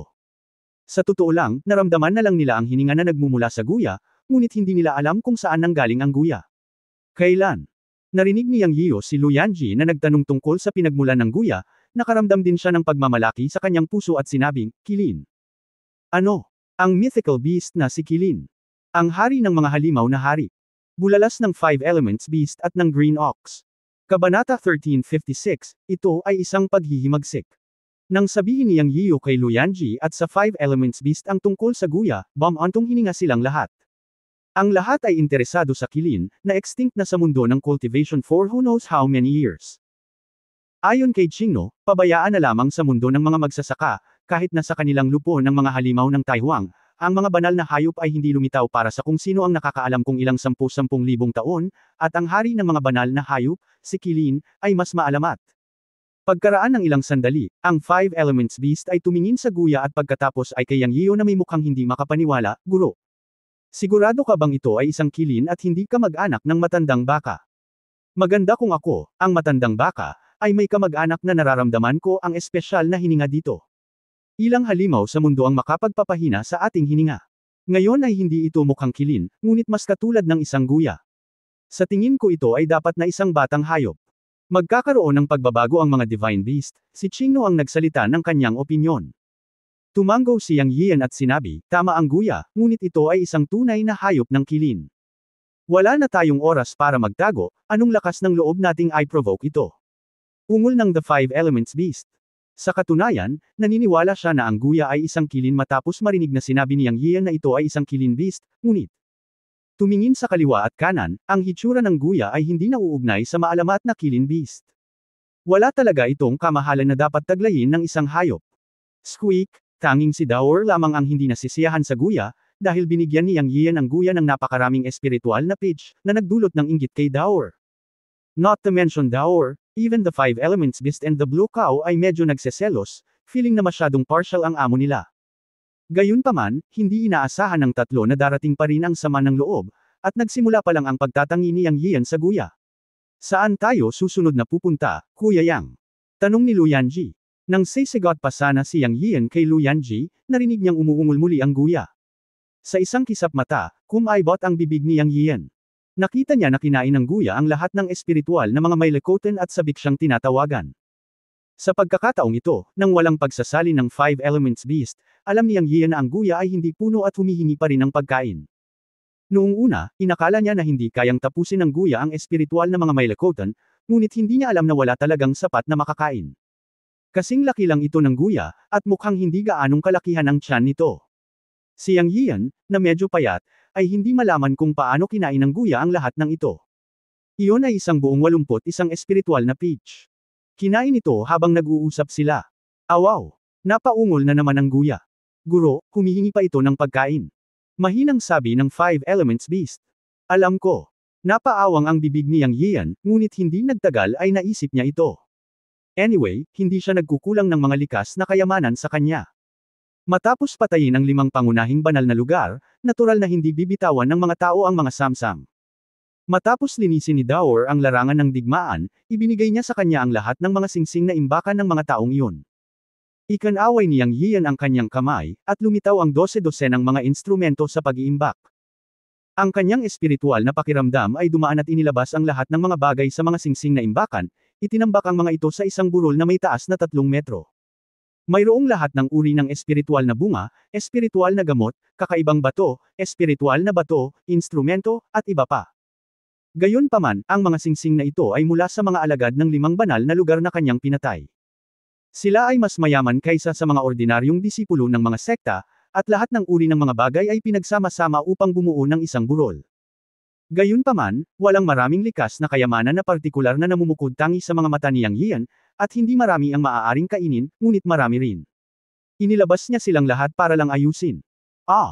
Matapos lumitaw ang isang malaking bilang ng mga likas na kayamanan, ang guya ay tuwang-tuwa at napaungol, sinunggaban ang mga ito, at ibinuka ang kanyang bibig upang lumunin ang mga ito. Squeak! Si Dower ay balisa at tumili. Okay, alam kong credit mo yan, maghanap ka ng kahit anong gusto mong kainin. Sabi ni Yang Yian kay Dower. Alam niyang nagseselos si Dower at nagsimulang magreklamo sa kanya na gusto rin itong kumain ng mga espiritual na prutas. Si Yang Yian ay natural na hindi magiging maramo kay Dower. At sinabi niya sa kanyang 5 Elements Beast at Green Ox, tumalon ka rin, kunin mo kung ano ang mayroon ka.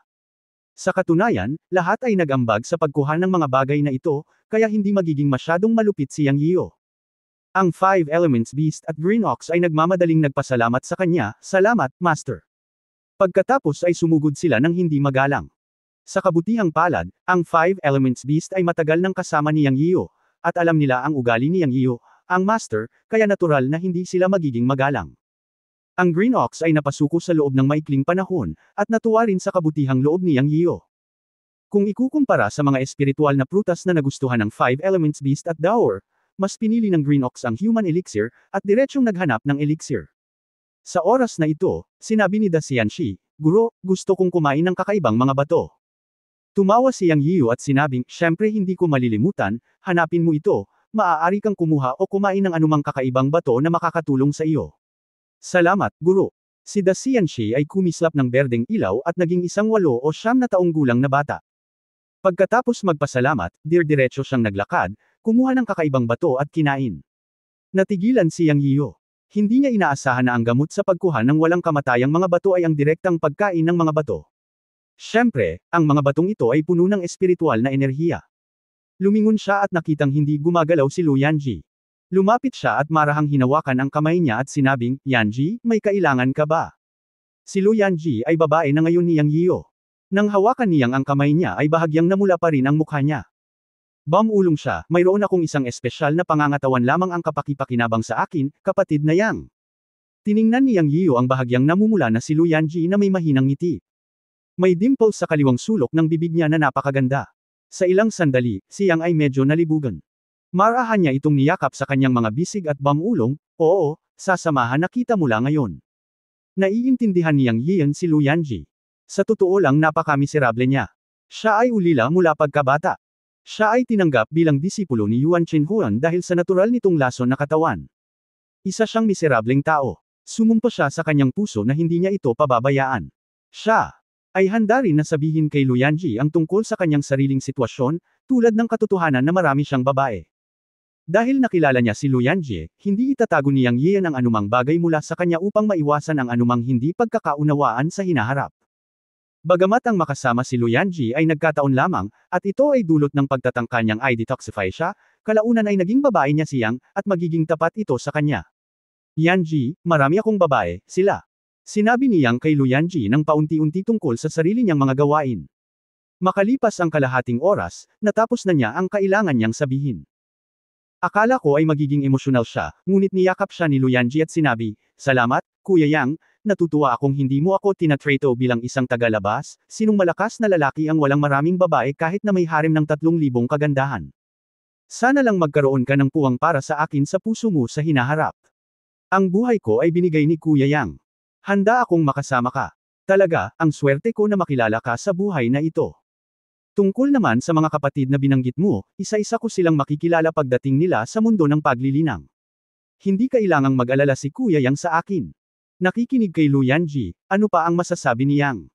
Isa lang ang pangungusap sa puso ko, sa ganitong anak na babae, ano pa nga ba ang mahihiling ng asawa? Nagbulungan ang dalawa sa isa't isa, at hindi napigilan niyang nahalikan si Luyanji, ngunit sa oras na ito, pinutol siya ni Dower sa isang sigaw. Pagkatapos ay umungal ang guya, Nang lumingon siyang para tignan, muntik na siyang matamba. Nakita ko ang Five Elements Beast, ang Green Ox, at ang Immortal Stone, na lahat ay nanunood ng Dower at Neo-Duzi mula sa malayo. Sa sandaling ito, inilabas niya ang isang bundok ng mga likas na kayamanan, ngunit iilan lamang ang naiwan sa lupa. Ang mga espiritual na bato, elixir, espiritual na bunga, espiritual na mga gamot, at kakaibang mga bato ay nawala lahat. Ang buhok ni Dower ay tumindig ng baligtad, ang kanyang katawan ay lumaki, at siya ay umatungal kay Neo-Duzi. Umiingal din si Neo-Duzi kay Dower. Ang dalawang maliliit na bagay ay talagang mag-aaway. Medyo nalito si Yang Yiyo. Okay lang na nawala ang ganoong kalaking tumpok ng mga likas na kayamanan. Hindi na kailangang sabihin, lahat sila ay hinati ng mga taong ito. Pero mag-aaway pa rin sila. Ang mukha ni Yang Yiyo ay naging itim. Magre-rebelde sila. Tumili, dumagundong. Si Dower at Neo-Duzi ay umungal sa isa't isa, at sa sumunod na sandali, ang dalawang maliliit na bagay ay naglabas ng malakas na aura. Ang ikinagulat ni Yang Yian ay si Dower ay nagpakita ng takot noon nang humarap sa banal na aura ng hayop na ibinubuga ni Neo-Duzi, ngunit ngayon ay naglakas loob siyang harapin si Neo-Duzi, na talagang nagpagulo kay Yang Yian. Magsisimula na ng malaking away ang dalawang maliliit na bagay na nasa harapan niya. Galit na galit si Yang Yian na naging itim ang kanyang mukha, at galit siyang sumigaw sa eksena, tumigil ka, nagre-rebelde ka. Kabanata 1357, Mabangkarote sa pagkain ng isang baka. Nang makitang lalaban na ni Dower si Neo-Uzi, sumugod si Yang Yiyo sa field para pigilan sila. Sa susunod na sandali, si Yang Yiyo ay sumugod sa gitna ng Dower at Neo-Uzi, ang kanyang mukha ay malungkot. Matapos sumugod si Yang Yiyo sa field, nakita ni Dower ang masiglang mukha ni Yang Yiyo at ang buhok sa kanyang katawan ay nakatulog, at ang kanyang katawan ay bumalik sa laki ng pusa. Pagkatapos ay tumili siya kay Yang Yiyo. Pinakinggan ni Yang Yiyo ang mga langit-ngit, at ang kanyang mukha ay unti-unting dumilim. Naiintindihan niya ang sinabi ni Dower. Sa mga salita ni Dower, si Neo-Uzi ay isang malaking matako, na kumain ng sobra. Ang lahat ng espiritual na prutas ay kinain ni Neo-Uzi, at kumain lamang siya ng ilang prutas. Bukod dito, kinain ng guya ang lahat ng espiritual na prutas at lahat ng nakakain na espiritual na gamot. Gayunpaman, ang bundok ng mga likas na materyales at kayamanan ay kinain ng guya, maging ang mga espiritual na bato ay hindi naligtas, kaya sa wakas ay nagalit si Dower at pinrotektahan ang mga huling bagay mula sa guya upang kainin. Dahil dito, nagalit din ang guya, at nagharap ang dalawang maliliit na bagay. Nakinig si Yang Yian sa mga salita ni Dower. Hindi niya akalain na nagsisinungaling si Dower. Si Dower ay hindi kailanman nagsinungaling sa kanya, kaya masasabi lamang na hindi nagkamali si Dower. Ngunit hindi pa rin makapaniwala si Yang Yian, dahil ayon kay Dower, ang guya ay masyadong matako at matagal nang namatay sa pagkabusog. Pagkatapos magdaldala ni Dower, tiningnan ni Yang Yian ang Five Elements Beast at ang Green Ox, ibig sabihin tanungin si Dower kung nagsisinungaling siya. Tama si Master Dower. Totoong matako ang guya. Marami kasi ang kinakain ng guya. Konti lang ang kinain ko. 90% ng ibang bundok ng natural na materyales at kayamanan ang kinain ng guya. Ang Five Elements Beast ay mukhang distressed din nang magsalita siya. Oo. Ako, matandang baka, ay maaari ring magpatotoo na ikaw ay sobrang magiliw sa ginang ngayon na hindi ko pinansin ang gayang ito ay talagang kumakain ng 70% ng mga likas na kayamanan. Nagsalita rin si Qingno. Pagkatapos ay nagsalita din si Daxianshi, oo, ang guya na ito ay hindi nagbitiw ng anumang espiritual na mga bato. Nilamon lang nito ang 10,000 espiritual na mga bato. Ang ilang kakaibang mga bato na may espiritual na enerhiya ay napunta lahat sa tiyan ng guya. Galit ding nagsalita si Daxianshi. Sa wakas ay binigyan siya ng Panginoon ng pagkabukas palad at hinayaan siyang pumili ng ilang kakaibang mga bato, ngunit pinatay ito ng guya sa ilang mga hampas. Maraming nagreklamo sina Daxianshi, Five Elements Beast, at Qingno, ngunit ang guya ay isang Divine Beast na kagagaling lang ng Master, at ang aura ng Divine Beast ay nagmula sa katawan nito. Hindi sila nakatiis at nagtago at nagmamasid na lang sa malayo. Madaling labanan ang immortal na bato, dahil ito ay isang kakaibang bato ng langit at lupa, hindi isang hayop, at hindi masyadong naapektuhan ng aura ng banal na hayop. Gayunpaman, ito rin ay dahil makikita na ang Guya ay isang banal na hayop, isang bagong miyembro na pinasuko ng master na si Yang Yian, at hindi pa rin siya malinaw sa sitwasyon, kaya hindi siya naglakas loob na saktan ng Guya, kaya umatras din siya. Tulad ng para sa 5 Elements Beast at Green Ox, pagkatapos ng lahat, ang isa sa kanila ay isang 5 Elements Beast na may lakas ng cultivation na maihahambing sa huling yugto ng Crossing Tribulation, at ang isa ay isang hari at isang dakilang demonyo, na maihahambing sa yugto ng Mahayana. Nakaharap sa isang Guya, kahit na ito ay isang banal na hayop, ito ay isang batang hayop pa rin, at hindi ito palaging mahina, tama. Ito ay magiging lubhang nakakahiya, hindi ba? Kaya't maaari lamang siyang lumayo ng malapit ng mag-away si Dower at ang Guya. Bilang isang demonyong hayop, natural silang pinigilan at natatakot sa aura ng banal na hayop. Para sa 5 Elements Beast and the Green Ox, mas mabuting lumayo at hindi maapektuhan, at makakapagligtas din ito ng mukha. Tungkol naman sa si Dower ay hindi natatakot sa Guya sa oras na ito, mayroong dalawang dahilan. Una, ang Dower ay ang bloodline ng prehistoric beast na si Feitian Shendao, at ito rin ang bloodline ng isang kilalang alien beast. Nakaharap sa hininga ng killing beast Nuduzi, maaari itong lumaban. Bagamat may epekto, hindi ito malaking epekto. Siyempre, ito ay dahil si Nuduzi ay isang batang hayop pa rin. Kung si Nuduzi ay isang nasa hustong gulang na si Kilin, maaaring hindi ito ang kaso. Ang pangalawang dahilan ay dahil kay Yang Yiyo. Si Dower ay palaging ang pinakapaboritong espiritong hayop sa paligid ni Yang Yiyo. Tinatawag niya ang kanyang sarili na boss ng mga espiritong hayop sa paligid ni Yang Yiyo, kaya hindi siya natatakot kay Nuduzi. Kaya't si Dower ay naglakas loob na lumaban kay Nuduzi. Matapos makinig sa mga kwento ni Dower at ng 5 elementong hayop, ang mga mata ni Yang Yiyo ay nahulog kay Nuduzi, na mukhang inosente. Noon lang niya napagtanto na tila mas malaki ang tiyan ni Nuduzi. Nang makita ang eksenang ito, alam ni Yang Yiyo na hindi nagsisinungaling si Dower. Itong Guya, napakasarap kumain. Kinain ito ang isang maliit na bundok ng mga likas na kayamanan. Paano ito makakayang pakainin sa hinaharap kung napakasarap nitong kainin ngayon? Madilim ang mukha ni Yang Yiyo. Tumingin siya kay Dower at pagkatapos ay kay Nuduzi. Hindi niya talaga alam kung maiiyak ba siya o matatawa. Sila talagang ipinaglaban ang pagkain. May mahabang panahon pa para mabuhay. Hindi ba sila mag-aaway araw-araw? Masakit isipin. Ang sakit ng buong katawan ko sa loob at labas. Higit sa lahat, lalo siyang nalungkot nang isipin niya kung gaano karaming nakain si Nuduzi. Napakaraming likas na kayamanan, karamihan sa mga ito ay mga espiritual na gamot, ngunit wala ni isa man ay natira matapos kainin ni Nuduzi ang lahat ng ito. Napaungol si Yang Yiyo sa kanyang puso. Gaano karaming mga tabletas ang mapapadalisay mula sa napakaraming espiritual na gamot? Anong alibughang anak? Tinawag ni Nuduzi si Yang Yiyo sa inosenteng boses. Sa oras na ito, dahan-daang isinali ng 5 Elements Beast, ang master ay humihingi pa rin ng pagkain. Tumahimik ka. Labis ang pagkabalisa niyang sa sandaling ito. Ang lahat ng mga samsam na kanyang natamo pagkatapos pumasok sa Taihuang ay kinain ni Nuduzi. Siya ay karaniwang bangkarota. Isang kasinungalingan ang sabihing wala siyang nararamdamang kirot sa kanyang puso. Hindi na kailangang magpaliwanag ng 5 Elements Beast. Sa pagkakataong ito, alam ni Yang Yian na humihingi pa rin ng pagkain ang ninuno matapos marinig ang sigaw ng Guya.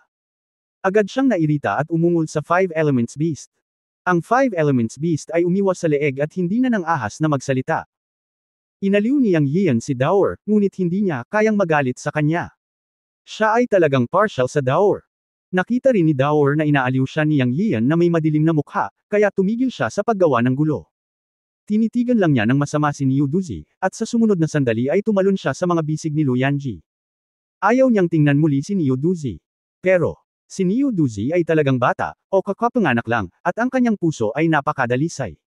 Hindi niya alam kung ano ang ibig sabihin ng hindi niya gusto.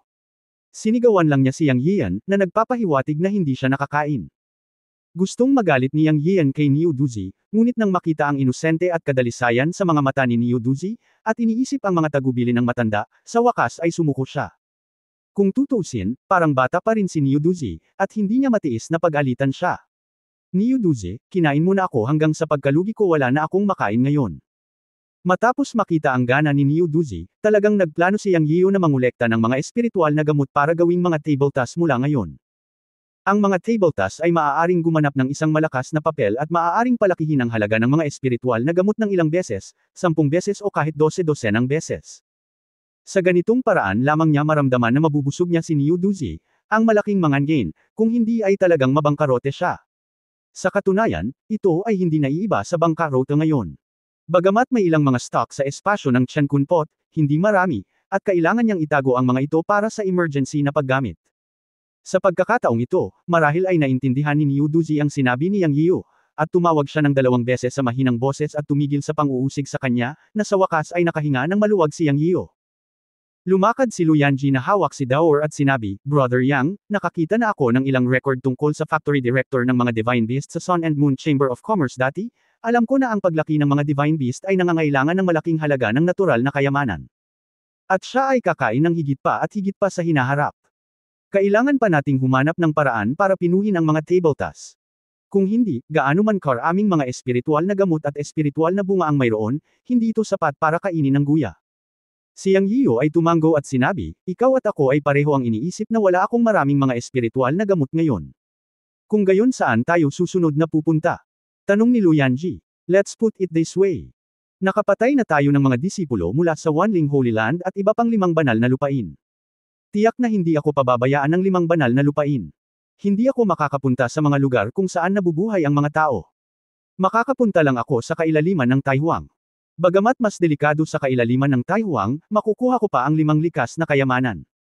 Nakikinig ako kay Kuya Yang kahit saan ka pumunta, susundan kita. Okay, pagkatapos ay ipagpatuloy natin ang ating paglalakbay, lahat tayo ay narito para sa pagsasanay. Pagkatapos magsalita ni Yang Yiu, lumingon siya at tinanong si Qingno, Older Niu, alam mo ba kung gaano karaming mga espiritual na gamot ang nasa kailaliman ng Taihuang? Guro, may narinig akong lugar na maaari kong subukan ang lugar na iyon sa kailaliman ng Taihuang.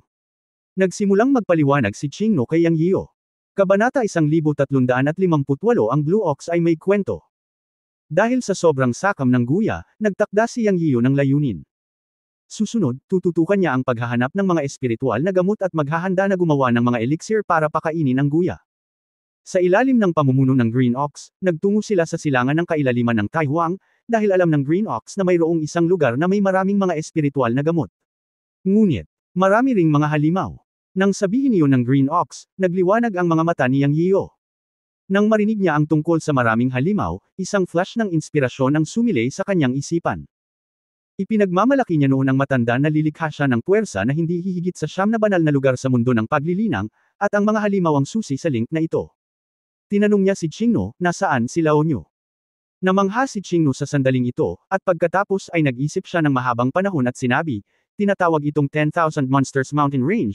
Sa pangalan, mayroong 10,000 uri ng mga halimaw, ngunit sa katunayan, ito ay medyo exaggerated na ngayon, ngunit mayroong libu-libong mga grupo ng halimaw. Ang 10,000 Monsters Mountain ay isa ring malaking lugar sa Taihuang. Kinokolekta nito ang 80% hanggang 70% ng mga halimaw na may espiritual na katalinuhan sa Taihuang. Tinatawag itong 10,000 Monsters Mountain, ngunit sa katunayan, ito ay 10,000 malalaki at maliliit na bundok. Ang bawat bundok ay inookupahan ng halimaw na hari, kaya tinawag itong 10,000 monsters. Sinasaklaw nito ang isang lugar na 10-10 milyong milya, at ang buong geographical na kapaligiran ay isang pugad ng bundok. Dahil ito ay inookupahan ng 10,000 halimaw at napakaraming halimaw, ang mga nilalang mula sa labas ng mundo ay karaniwang hindi ng ahas na pumasok sa teritoryo ng 10,000 Monsters Mountain. Sa 10,000 Monsters Mountain, tila nagkakagulo, na ang bawat bundok ay may sariling hari, at ang bawat bundok ay may hari ng demonyo na namumuno sa hindi mabilang na mga demonyong hayop, ngunit hindi ito tulad ng nakikita sa ibabaw. Sa katunayan, ang 10,000 Monsters Mountain Range ay may 4 na dakilang hari at dakilang mga commander ng demonyo, na nahahati sa Timog Silangan, Hilagang Kanluran, at Hilagang Silangan, na bawat isa ay namamahala at namumuno sa isang panig, at sa ibaba nila ay maraming maliliit na hari ng demonyo. Sa orihinal, mayroong 10,000 Monster City, na isa pang dakilang demon commander ng king level, na kabilang sa ikalimang pinakamalaking puwersa sa 10,000 Monsters Mountain Range, ngunit ito ay magkasamang pinatay ng 4 na dakilang hari ng demonyo ng Timog Silangan, Hilagang Kanluran, at Hilagang Silangan libu-libong taon na ang nakalilipas.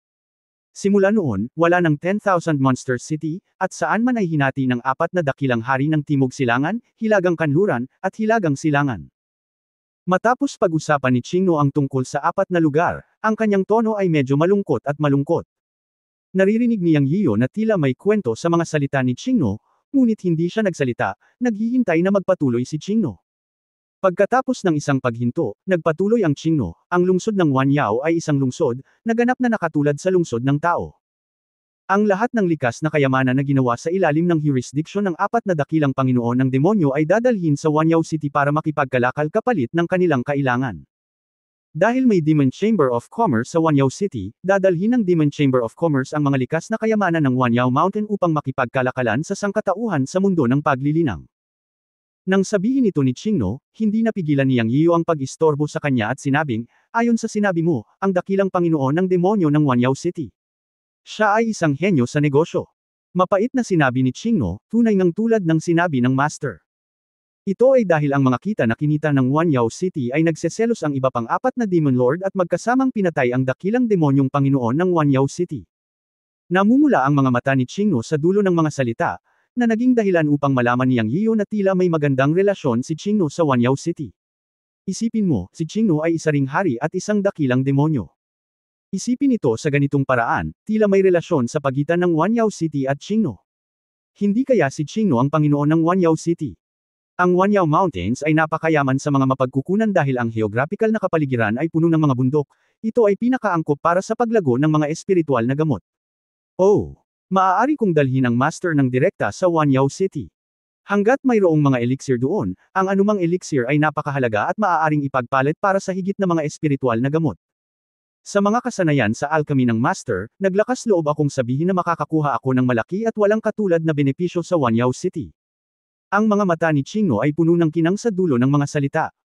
Sa sandaling ito, tiningnan ni Yang Yiyan si Qingno na may singkit na mga mata at ngumiti, matandang niyo. Napakatapang mo, sa tingin mo ba ako ay isang tanga? Ungol ni Yang Yiyan ang huling pangungusap.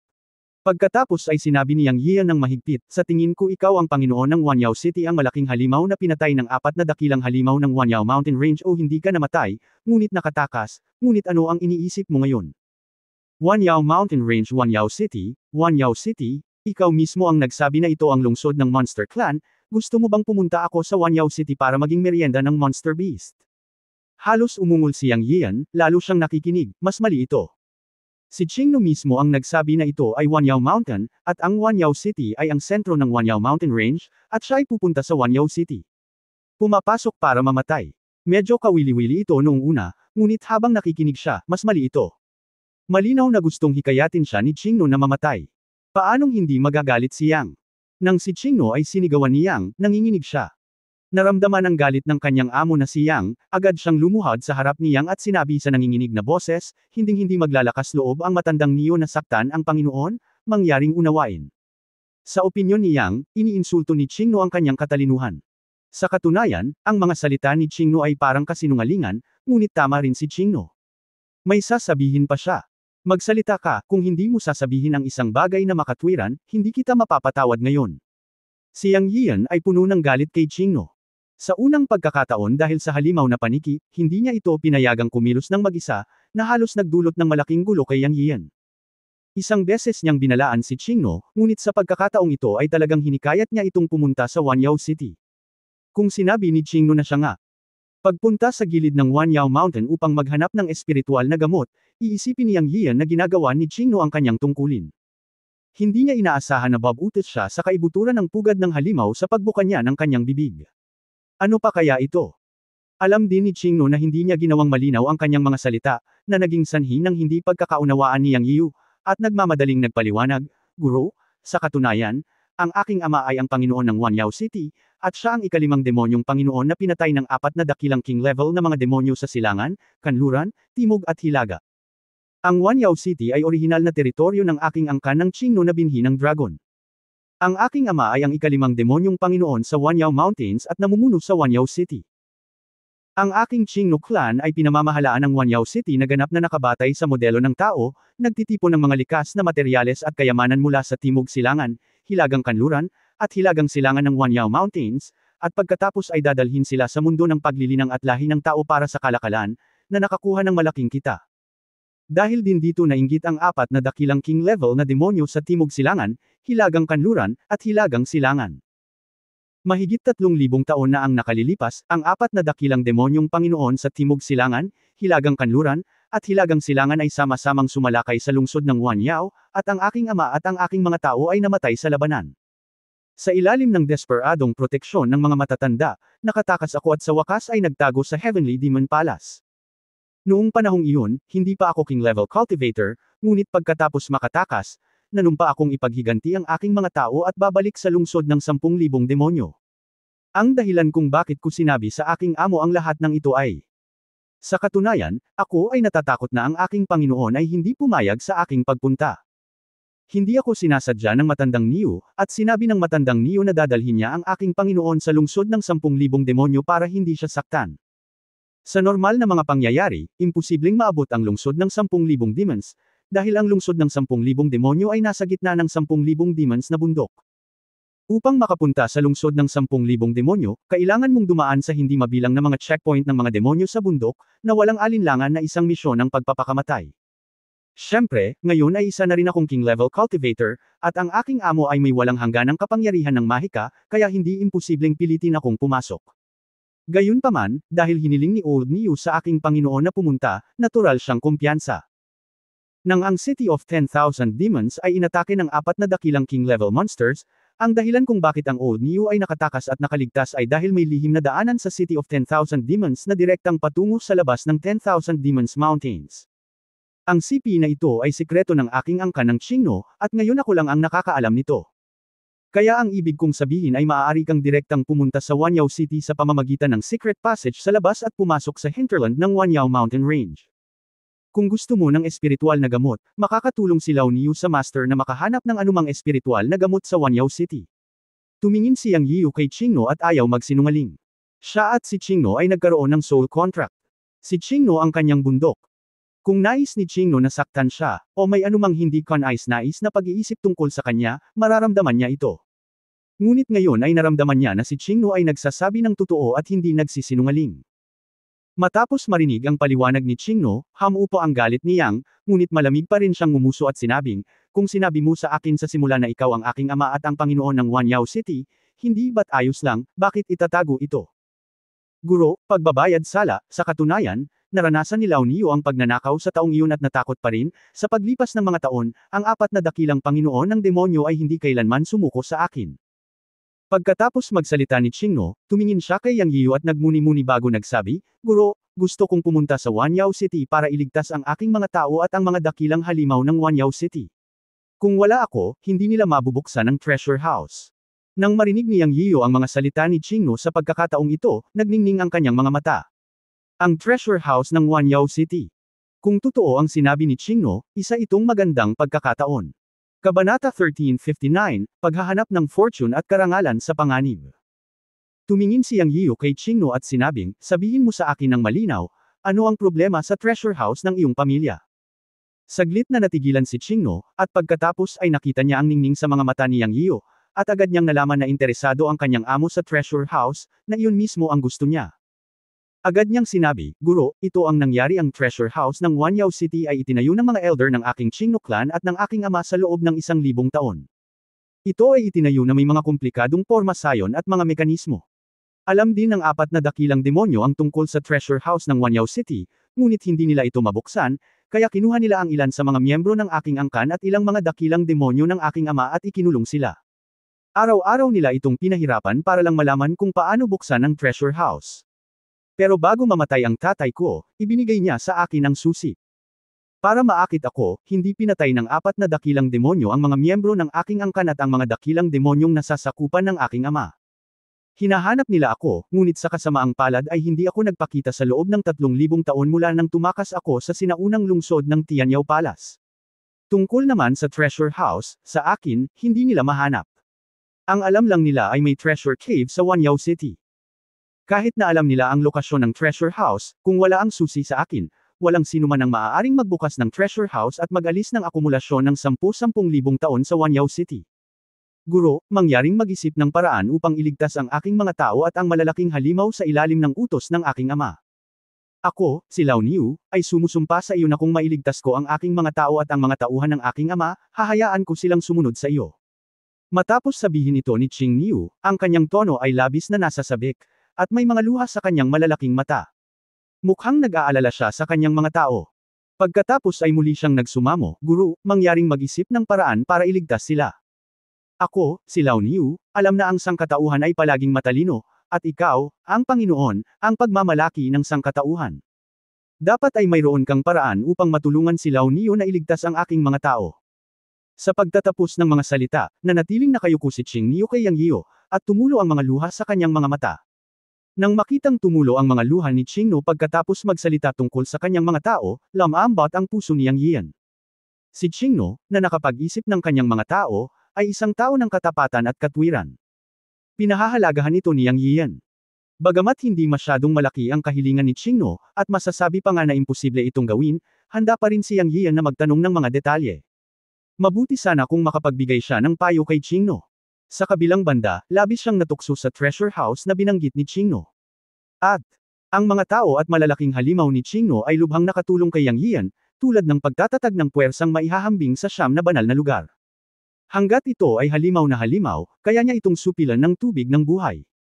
Kung susukuhan niya ang mas malalaking halimaw at magsama-sama, hindi ba ito ay isang malaking puwersa? Medyo natarante si Yang. Matapos makinig sa mga salita ni Qing Niu, mayroon siyang malabong plano, ngunit kailangan niyang tanungin si Qing Niu tungkol sa partikular na sitwasyon. Matandang Niu, mangyaring tumayo at magsalita bilang iyong Panginoon, tungkulin kong tulungan kang makahanap ng solusyon, ngunit kahit na, tulad ng sinabi mo, nakapasok tayo sa 10,000 Demon City sa pamamagitan ng lihim na daanan, ano ang magagawa natin? Ikaw si Qing Niu, at hinahanap ka ng 4 na dakilang demonyo ng antas ng Panginoong Demonyo, naghihintay na mahulog ka sa kanilang bitag. Kung hahanapin mo ang iyong mga tao, hindi ka ba mahuhuli sa kanila? At ang 4 na dakilang king level na halimaw na binanggit mo ay namumuno sa buong 10,000 Demons Mountain Range. Kahit king level monster ka na ngayon, kahit idagdag mo pa ako, si Daoer at ang iba pa, sa tingin mo kaya natin silang talunin. Hindi sa banggitin ang anumang bagay, ikaw ay isang nalalabi na nakatakas mula sa 10,000 Demon City, at ako ay isang tao. Kahit na pumasok ako sa 10,000 Demon City sa pamamagitan ng secret passage, hindi ba ako matutuklasan at balatan ng buhay? Sabi ni Yang Yio na nakakunot ang noo. Nagmakaawa si Qing Niu sa kanya, at wala siyang pagpipilian. Sinabi niya ang kanyang isip. Paano nakapasok ang isang taong tulad niya sa 10,000 Demon City? Matapos marinig ang sinabi ni Yang Yio, handang tumulong si Qing Niu, ngunit ang problema ay natatakot siyang makilala ng mga halimaw sa Wanyao City. Gayunpaman, nabigla si Qing Niu dito at sinabing, Guro, kung mayroon akong paraan upang malutas ang problema ng ating mga kakayahan sa katawan, pupunta ka ba sa Wanyao City upang tumulong na iligtas ang aking mga tao? Kinaikit ni Yang Yio ang kanyang mga mata, tumingin kay Qing Niu at sinabing, kung kaya mong lutisin ang problema ng ating mga kakayahan sa katawan na hindi nakikilala sa pagpasok sa Wanyao City, kahit na wala akong magagawa, makakaisip ako ng paraan kung makakalapit ako sa lugar kung saan nakakulong ang iyong mga tao, makakahanap ako ng paraan para makapasok sila sa aking kuwebo na magic weapon at iligtas sila. At ang treasury ay maaari ding mawalan ng laman. Siyempre, ang premise ay maaari mong lutisin ang problema ng aming pagkakakilanlan at maaaring makalapit sa lugar kung saan nakakulong ang iyong mga tao. Alam ni Qing Niu na ang kanyang amo na si Yang Yio ay sumang-ayon dito. Nakarinig si Qing Niu ng mga alingaw-ngaw tungkol sa karunungan ng sangkatauhan. Tuso daw ang sangkatauhan at walang kalaban-laban ang mga halimaw sa lahi ng tao sa labanan ng talino. Naisip ni Qing Niu na tiyak na hindi swerte ang nagbigay daan kay Yang Yian, ang master, na patayin ng mga tao mula sa 5 sagradong lugar sa Heavenly Demon Palace at maging big winner sa huli. Natural na matalino siya. Kaya naisip ni Qing Niu iyon. Hanggat handa ang Panginoon na sundan siya upang makipagsapalaran na pumunta sa lungsod ng 10,000 demonyo, makakahanap siya ng paraan upang mailigtas ang mga miyembro ng tribo, kahit na alam ni Qing Niu na ang mga miyembro ng tribo at ang kapangyarihan ng treasure house ay tiyak na mahigpit na babantayan ng malalaking demonyo. Gayunpaman, sa paraan at karunungan ng master, tiyak na magagawa niyang lapitan ang mga miyembro ng tribo at iligtas sila. Pagkatapos ng lahat, nakita rin niya na ang Panginoon ay may kayamanan sa kuweba, na maaaring mangolekta ng iba pang mga nilalang, at ang mga miyembro ng tribo ay maaaring maligtas. Ito rin ang dahilan kung bakit iniligtas ni Qing Niu si Yang Yian.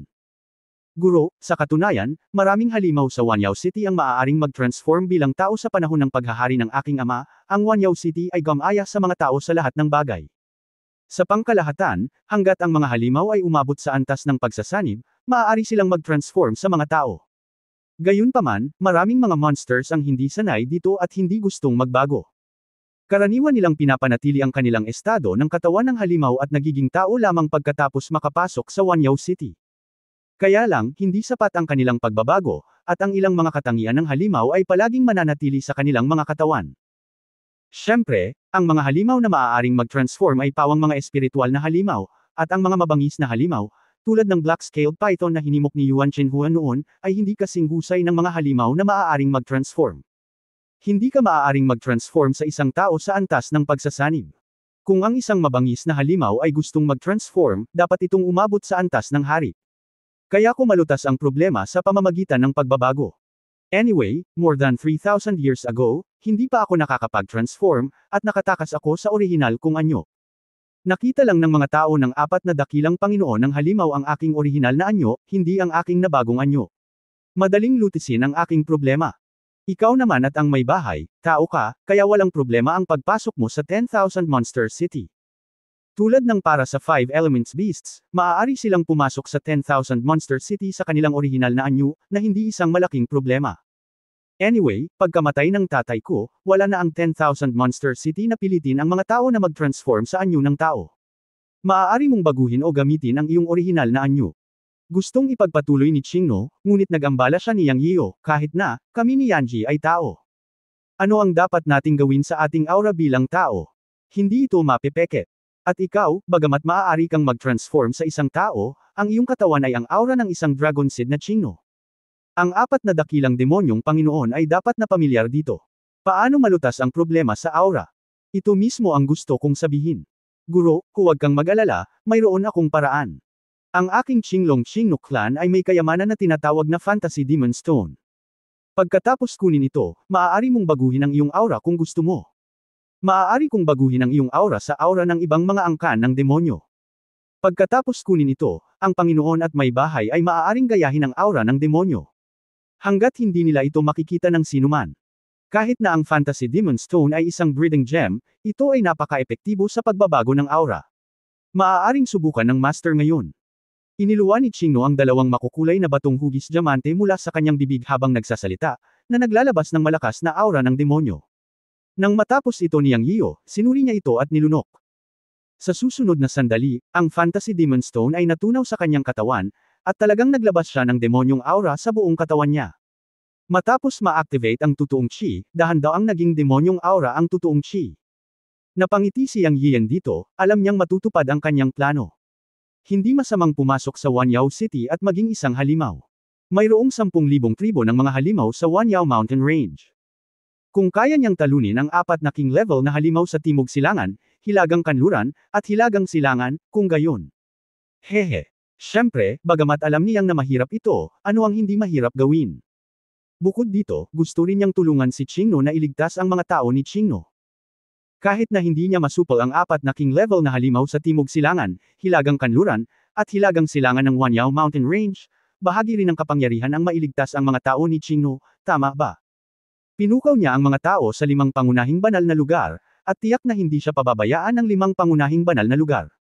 Upang labanan ang mga behemoth ng 5 pangunahing mga banal na lugar, imposibleng walang mga nakababatang kapatid na lalaki.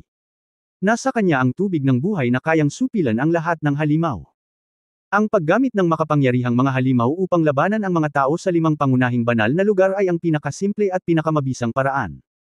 Gusto rin niyang mapunta sa treasure house ng pamilya ni Qingno, para pakainin ng guya, ang rice bucket.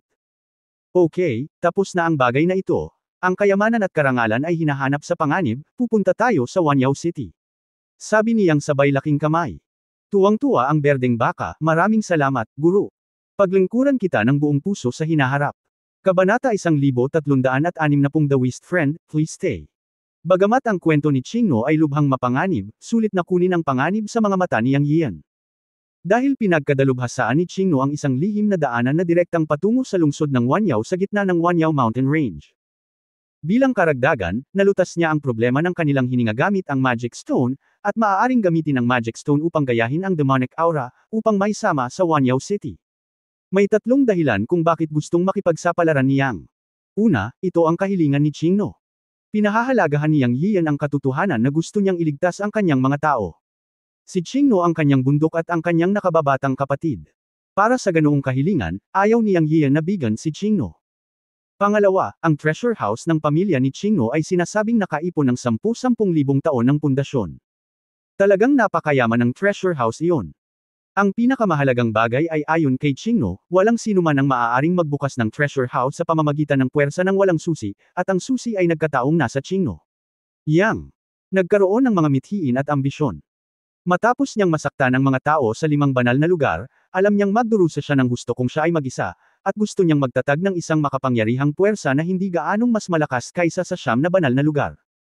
Kung nais mong bumuo ng gayong puwersa, ang mga mapagkukunan ay isang kailangan na bahagi. Kung makukuha mo ang treasure house ng pamilya ni Qingno, ito ang magiging pundasyon ng tagumpay para sa kanya. Ikatlo, sa batayan ng pangalawa, kung tuwirang sabihin, upang bumuo ng isang makapangyarihang puwersa, ito ay malayo sa sapat na magkaroon ng pera at mga mapagkukunan, at dapat kang magkaroon ng mga nakababatang kapatid na lalaki. At saan nagmula ang mga nakababatang kapatid? Ang pag-recruit ng lahi ng tao ay hindi makatotohanan. Wala siyang kaakit-akit na gawin ang mga tao na sundin ang lahi ng tao na may malakas na paglilinang, at ang mahinang paglilinang ay maaaring hindi kinakailangang kasama niya upang masakop ang mundo, kaya iniisip niyang ang lahi ng halimaw. Para sa pagsakop sa lahi ng halimaw, mayroon siyang tubig ng buhay na lumalaban sa langit. Hanggat ang mga halimaw na halimaw ay kumukuha ng tubig ng buhay, ang buhay at kamatayan ng mga makapangyarihang halimaw na halimaw ay makokontrol niya. Si Qingno ay may miyembro ng tribo na nakakulong sa lungsod ng Wanyao. Kung mailigtas niya sila, magiging mga nakababatang kapatid niya sila, na siyang simula ng pagtatatag ng puwersa. Ang Wanyao City ay nagtitipon ng hindi mabilang na mga halimaw sa Wanyao Mountains. Si Yang Yian ay maaaring dahan-daang magplano at makahanap ng mga paraan upang lupigin ang malalakas na halimaw sa Wanyao City ng paisa-isa. Sa huli, maaari niyang iplano ang 4 na magagaling na halimaw sa antas ng hari sa Timog Silangan, Hilagang Kanluran, at Hilagang Silangan. Sa ganitong paraan, kung makokontrol niya ang mga halimaw sa Wanyao Mountain Range, siya ay magiging isang malakas na puwersa. Sa oras na iyon, kahit papaano ay makakalakad na siya patagilid sa labas ng Taihuang. Kung ang 5 banal na lugar ay talagang nagpadala ng mga tao sa Taihuang upang tugisin siya, na may makapangyarihang mga halimaw bilang taga-suporta, hindi matatakot si Yang Yian kahit na makipagdigma siya sa 5 banal na lugar. Siyempre, hindi kasing dali ang pagsupil sa mga halimaw. Kung hindi kasing dali ng inaakala na makipagsapalaran sa Wanyao City, dapat na malaki ang panganib. Gayunpaman, ang mga bagay sa mundo ay mas mahalaga kaysa sa isang aksyon. Magtatagumpay lang ang ilang bagay kung magsisikap ka. Ang pag-iisip lang ng hindi ginagawa ay parang panaginip. Natukso si Yang. Siya rin ay isang tao na gustong gawin ito sa sandaling naisip niya ito. Para sa kanyang kinabukasan, alam niyang sulit ang pakikipagsapalaran na ito. Kaya pagkatapos nilang pag-usapan ito, dumiretso sila sa Wanyao City. Ayon kay Qingno, may alam siyang lihim na daanan. Kung magiging maayos ito, makapasok siya sa Wanyao City nang walang nakakapansin. Pagkatapos ng ilang talakayan, naglakad sila patungo sa Wanyao Mountain Range sa pamumuno ni Qingno. Ang Wanyao Mountains ay malalim sa Great Wilderness. Bagamat tumakbo si Yang Yian sa loob ng 10 araw, malayo pa rin siya sa kailaliman ng Great Wilderness. Ayon sa Asol na Toro, aabutin ng halos 10 araw bago makarating sa teritoryo ng Wanyao Mountains. Walang paraan, ang Great Wilderness ay masyadong malaki. Ang hindi alam ni Yang Yian ay nang sila ay tumungo sa Wanyao Mountains, ang mga alon ng mga master ay sunod-sunod na pumasok sa Great Wilderness. Lahat sila ay mga master ng Great Perfection of Tribulation. Ang mga taong ito ay pawang mula sa 5 banal na lugar na sinaktan ni Yang Yian.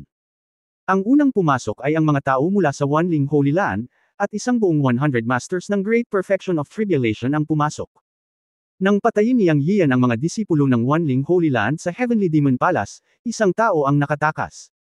Matapos makatakas, ang disipulong ito ay agad na bumalik sa Wanling Holy Land upang iulat ang sitwasyon ng pagpatay ni Yang Yian sa mga disipulo ng Wanling Holy Land at Cheng Weikang. Naging galit ito sa Wanling Holy Mother. Hindi pa banggitin ang iba pang mga disipulo ng Wanling Holy Land, si Cheng Weikang lamang ang nagpagalit sa Wanling Holy Mother. Si Cheng Weikang ay anak ng banal na ina ng lahat ng espiritu. Direkta niyang inutusan ng 100 disipulo na pumasok sa Taihuang upang patayin si Yang Yian. Ang isa pang bagay ay ang bawiin ang Wanling staff. Bilang isang pangunahing banal na lupain na may malalim na makasaysayang pamana, ang 9 na pangunahing mga banal na lupain sa mundo ng paglilinang ay kilala na mayroong 100,000 mga disipulo. Hindi mahirap magpadala ng 50 disipulo na nakarating sa dakilang kasakdalan ng kapigatian sa Taihuang ng sabay-sabay. Kung hindi dahil sa mga paghihigpit sa mga magsasaka ng Mahayana sa panlabas na sakop ng Taihuang, hindi 100 disipulo na nakarating sa dakilang kasakdalan ng kapigatian ang dumating sa panahong ito, kundi 100 mga master ng Mahayana. Pinatay ni Yang Yiyo ang mga disipulo ng banal na lupain ng lahat ng espiritu at ang anak ng banal na ina ng lahat ng espiritu, si Cheng Weikang, na lubos na nagpagalit sa banal na ina ng lahat ng espiritu, at nag-utos na pumatay ng walang awa. Bilang karagdagan, ang Shenfu Lingzang, Bailian Villa, Chanjian Mountain, at Tungxian Palace ay sunod-sunod ding nakatanggap ng balita, at isa-isa silang pumasok sa Taihuang, at ang kanilang target ay si Yang Yiyo. Bukod dito, natanggap din ng Ghost City ang balitang iniulat ni Ming Yuran, na agad namang ikinagulat ng mga nangungunang pinuno ng Ghost City. Namana talaga ni Yang Yiyo ang mana ng Supreme Master of Change. Kahit na ang balitang iniulat ni Ming Yuran ay hindi ganap na tiyak, ang mga nangungunang pinuno ng Ghost City ay nagpasya na si Yang Yiyo ay dapat magkaroon ng isang mahusay na relasyon sa Supreme Master of Change pagkatapos ng pagbabawas mula sa balita ni Ming Yuran. Sa makatuwid, ang Ghost Holy Land ay mabilis ding nagpadala ng mga tao sa Taihuang. Ang mga tao ng Yuling Holy Land ay ang pangalawang pinakamalaking puwersa na pumasok sa Taihuang pagkatapos ng Wanling Holy Land. Pagkabalik, iniulat ni Mu Changfeng ng Changsheng Hall ang sitwasyon ni Yang Yiyo ng detalyado.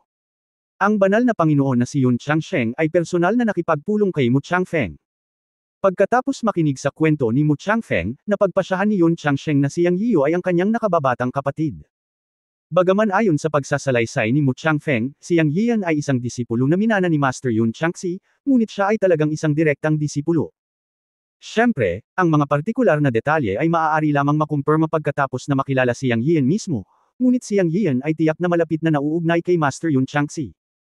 Tungkol sa balita ni Master Yun Changxi na nawala sa loob ng 10,000 taon, direktang iniutos ni Yun Changsheng na 200 mga disipulo ng Changsheng Hall at ng Shentong Hall ay lumabas ng buong puwersa. Ang mga disipulo ng Changsheng Hall at ng Shentong Hall ay ang pinakamahusay sa mga disipulo na umabot sa Great Perfection of the Crossing Tribulation Period. Bawat isa sa kanila ay isang pangunahing disipulo na maaaring pumasok sa Mahayana anumang oras. Si Yun Changsheng ay namuhunan ng malaki kay Yang Yiyan. Dahil natanggap ng palasyo ng Changsheng ang balita na maraming iba pang mga banal na lugar ang nakapasok, lahat sila ay patungo sa Yang Yiyo, at dapat nilang tiyakin ang kaligtasan ni Yang Yiyo. Ang buong mundo ng cultivation ay nagulo dahil kay Yang Yiyo. Ang pangunahing dahilan ay maliban sa dinastiyang Xuanyuan at Daoxiang Holy Land, lahat ng iba pang mga banal na lugar ng Siyam na banal na lugar ay nagpadala ng mga tao sa Taihuang, at lahat sila ay para sa isang tao. Matapos kumalat ang balita, ang buong mundo ng paglilinang ay nayanig, at ang pangalang Yang Yiyo ay pumasok din sa mga mata ng mga pangunahing puwersa sa mundo ng paglilinang. Siyempre, hindi ito alam ni Yang Yiyo. Sa oras na ito, nangunguna siya kasama si Qingno at dumiretso sa Wanyao Mountains. Pagkatapos ng 7 araw, huminto si Qingno at nagsabi, "Guro, magpahinga na tayo bago tayo pumunta sa kabundukan ng Wanyao." May isang malaking kanya na 300 milya ang layo, at pagkatapos ay ang kabundukan ng Wanyao ay maraming mabangis na hayop sa lugar na ito. Okay, ingat kayong lahat. Tumalon si Yang Yiyo sa likod ng Qingno kasama si Lu Yanji at sinabi. Sa loob ng 7 araw na ito, hindi naging maayos ang lahat. Nakatagpo din sila ng mga mabangis na hayop, ngunit sa presensya ni Qingno, isang mahusay na demonyo ng antas ng hari, sila ay karaniwang lumakad ng walang anumang mga hadlang. Gayunpaman, ang natural na kapaligiran sa daan ay nagpapagod pa rin sa kanila, kaya ito ay isang magandang oras upang magpahinga. Pagkatapos magnilay at magpahinga ng kalahating araw, sinabi ni Yang Yiyo, "Tara na." Pagkatapos ay pinangunahan ni Qingno ang daan sa harap, at siya at si Lu Yanji ay hindi sumakay at sumunod sa likuran. Naglakad sa likuran ng Five Elements Beast at Dower, naglalaro at nag-iingay. Ang walang kamatayang bato ay naging isang bata, palaging sumusunod sa guya at nakikipag-usap sa guya. Hindi ko alam kung nakakaintindi ang guya, pero nagsalita siya ng todo. Ang eksenang ito ay medyo nakakatawa. Ngunit ang guya ay umaangal, na may isang kahulugan lamang gutom.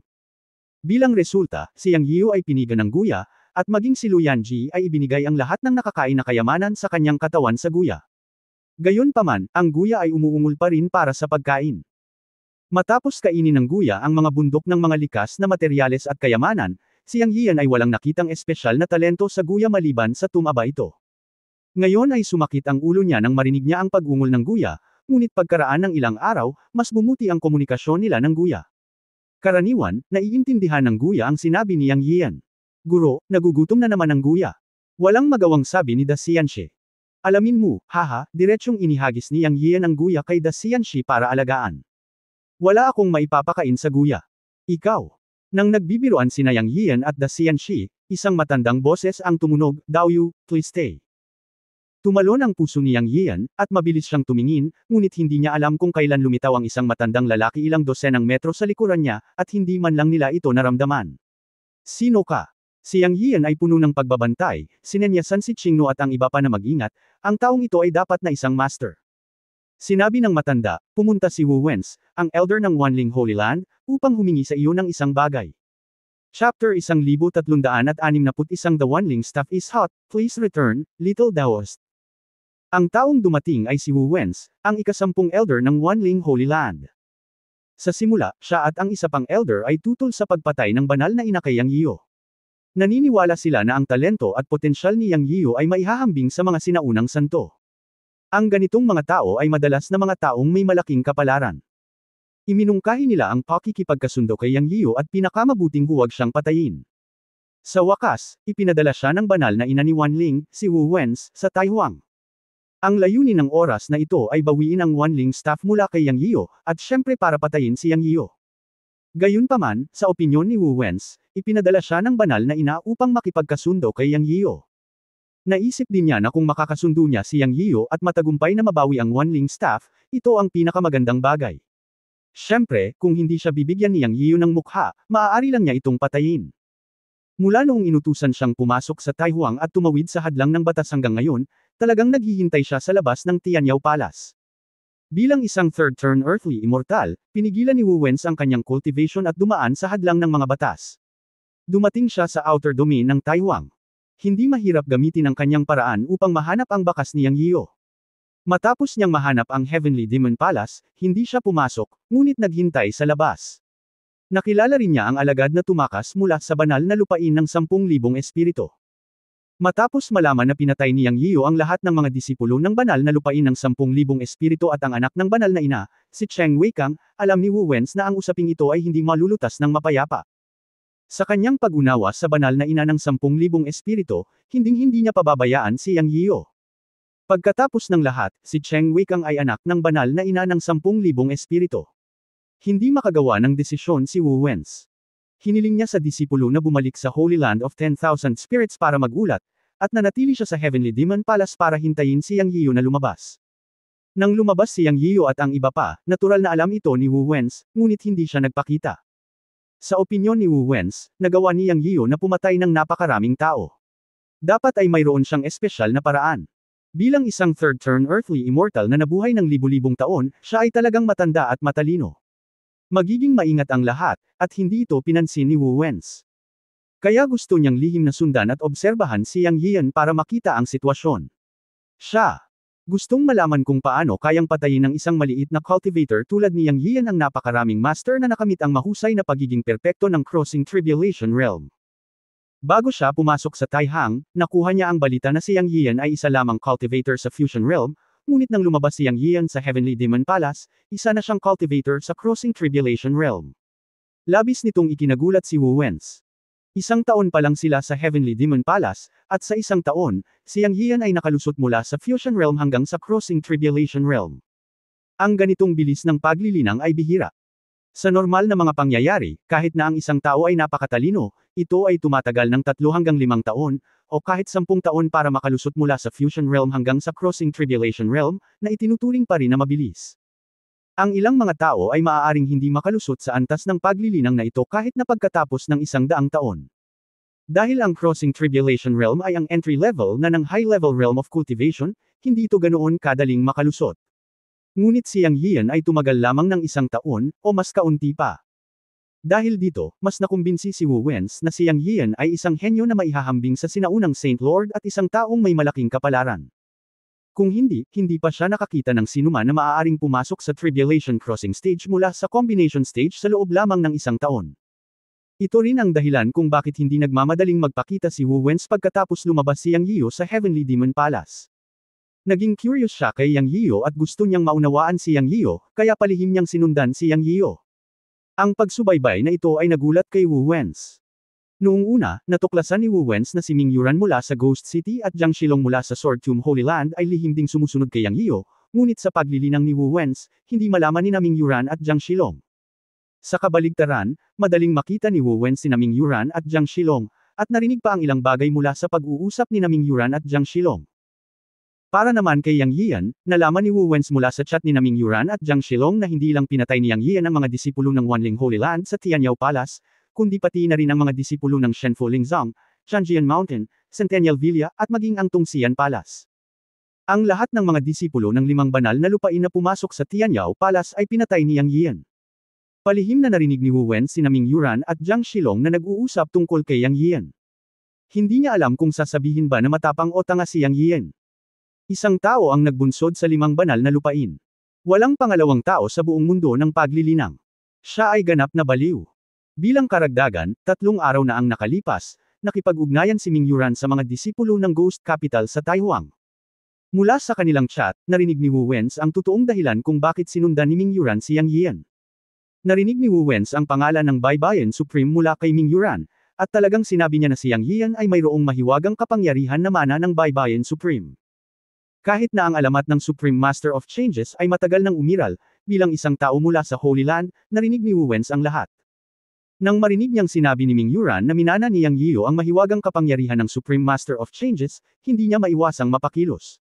Sinasabing ang mahiwagang kapangyarihan ng Supreme Master of Changes ay maaaring gawing anumang bagay sa pag-iisip sa pamamagitan ng mahiwagang kapangyarihan, at ang mahiwagang kapangyarihang ito ay natatangi sa mundo. Matapos makipagkita si Ming Yuran sa mga disipulo ng Ghost City sa Great Wilderness, handa siyang maghintay para sa Ghost City na magpadala ng mga masters na dumating, at pagkatapos ay kumilos laban kay Yang Yiu para makuha ang mahiwagang kapangyarihan ni Yang Yiu.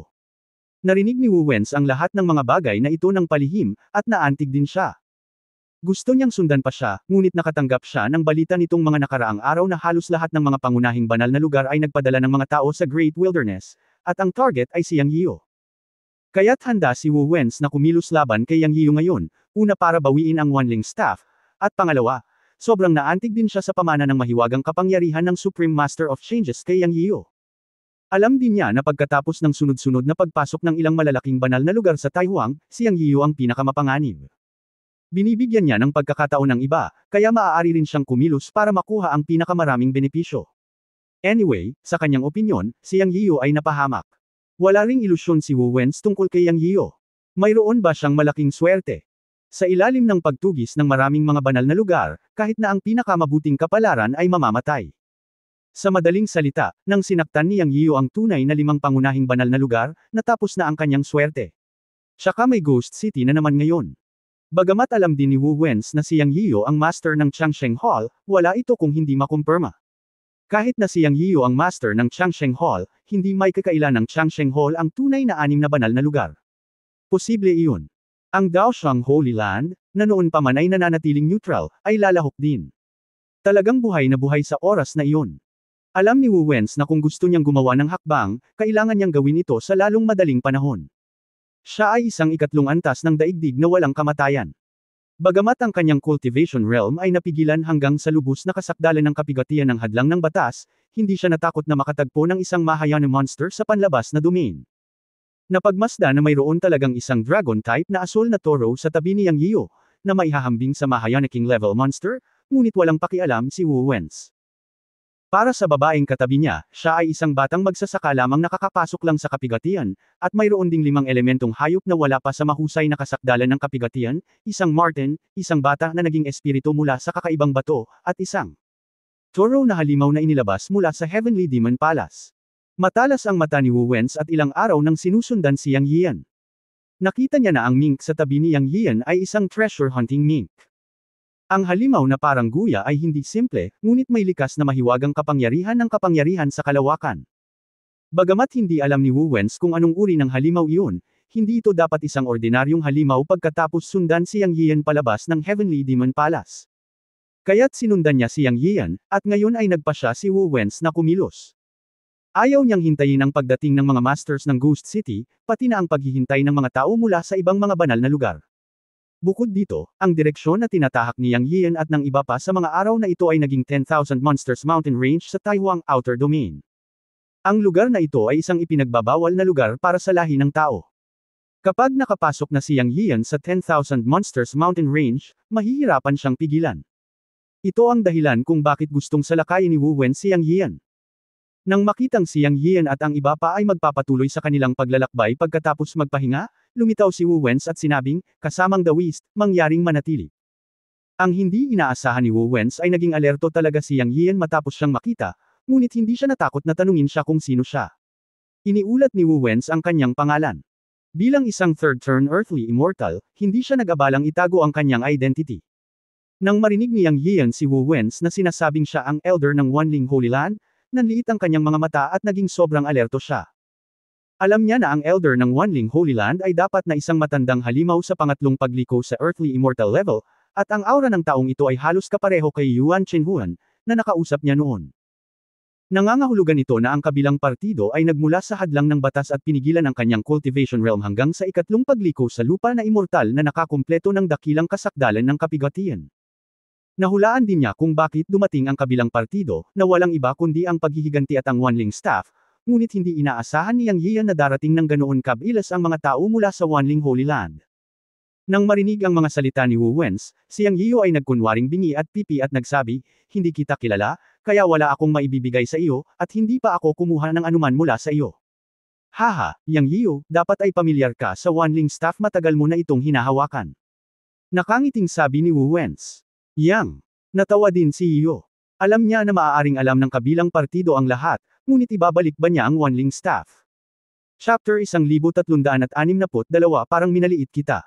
Hindi pa banggitin na alam ni Yang Yiu na dahil pinatay niya si Cheng Wikang at Pino ang Wanling staff, walang posibilidad na makipagkasundo sa Wanling Holy Land. Kung ibinalik niya ang Wanling staff, papayagan ba siya ng Wanling Holy Land? Siyempre hindi. Kung gayon, ano ang silbi ng ibalik ito? Kaya pagkatapos marinig ang sinabi ni Wu Wens, si Yang Yiu ay tumawa at sinabing, ang Wanling staff ay ang aking trepeo, ito ay pinino ko at hindi na ito magiging mainit. Kaya't hindi ko ito maibabalik. Tumingin si Wu Wens kay Yang Yiu na may ngiti sa kanyang mukha at narinig ang katatagan ng kanyang tono, kaya alam niyang hindi kompromiso si Yang Yiu. Sa sumunod na sandali, tuluyang lumubog ang mukha ni Wu Wens. Sa totoo lang, ang mga taong nakakultivate sa kanyang level sa pangkalahatan ay hindi gusto ang karahasan, ngunit si Yang Yiu ay tila hindi nakipagkompromiso, kaya wala siyang pagpipilian kundi ang gumamit ng dahas. Tumawa siya at sinabi kay Yang Yiu, munting dawas na kaibigan, maaari kitang bigyan ng isa pang pagkakataon bago ko ito gawin muli, hayaan mong sabihin ko sa iyo na ako ang ikasampung elder ng Elder Hall ng Wanling Holy Land, at ako rin ay isang third-turn Earth Immortal. Kaya madali para sa akin ang pakikitungo sa iyo, ngunit hindi ako mahilig gumamit ng karahasan, at ayokong ay bully ang nakababatang henerasyon, kaya ibalik mo na lang ang Wanling staff ng masunurin, at huwag mo akong pilitin na gawin ang anumang bagay sa iyo. Nakita ni Yang Yiu ang nagniningas na tingin sa mga mata ni Wu Wens. Masyadong pamilyar ang ganitong uri ng nagniningas na si Yang Yiu. Bagamat itinago itong mabuti ni Wu Wens, hindi siya nakatakas sa mga mata ni Yang Yiu. Nakita niya ang nagniningas na kasakiman sa mga mata ni Wu Wens, at alam niya na ang intensyon ni Wu Wens ay hindi lamang para kunin ang Wanling staff mula sa kanya, kundi magkaroon din ng iba pang mga plano. Matapos pakinggan ang mga salita ni Wu Wens, tumikim si Yang Yiu at nagkunwaring nagulat, third-turn earthly immortal level. Oo, ako ay pangatlong pagliko sa mundong walang kamatayan. Naisip ni Wu Wens na natakot si Yang Yiu, at ngumiti. Ngunit magsalita tungkol dito, sa antas ni Wu Wens, siya ay talagang makapangyarihan. Normal para sa kanya na mababa ang tingin sa isang maliit na magsasaka tulad ni Yang Yiu. Hindi naman exaggeration na sabihing langgam siya. Pagkatapos ng lahat, ang ikatlong pagliko sa lupang immortal na antas ay ang rurok na ng larangan ng paglilinang. Higit pa rito, si Wu Wens ay mula sa Elder Hall ng Wanling Holy Land, na mas malakas kaysa sa pangatlong pagliko sa mundong walang kamatayan. Ang orihinal na akala ni Wu Wens ay natakot si Yang Yiu, ngunit hindi niya alam na sa susunod na sandali ay nagsalita si Yang Yiu ng isang salita na halos mabulunan siya sa kamatayan.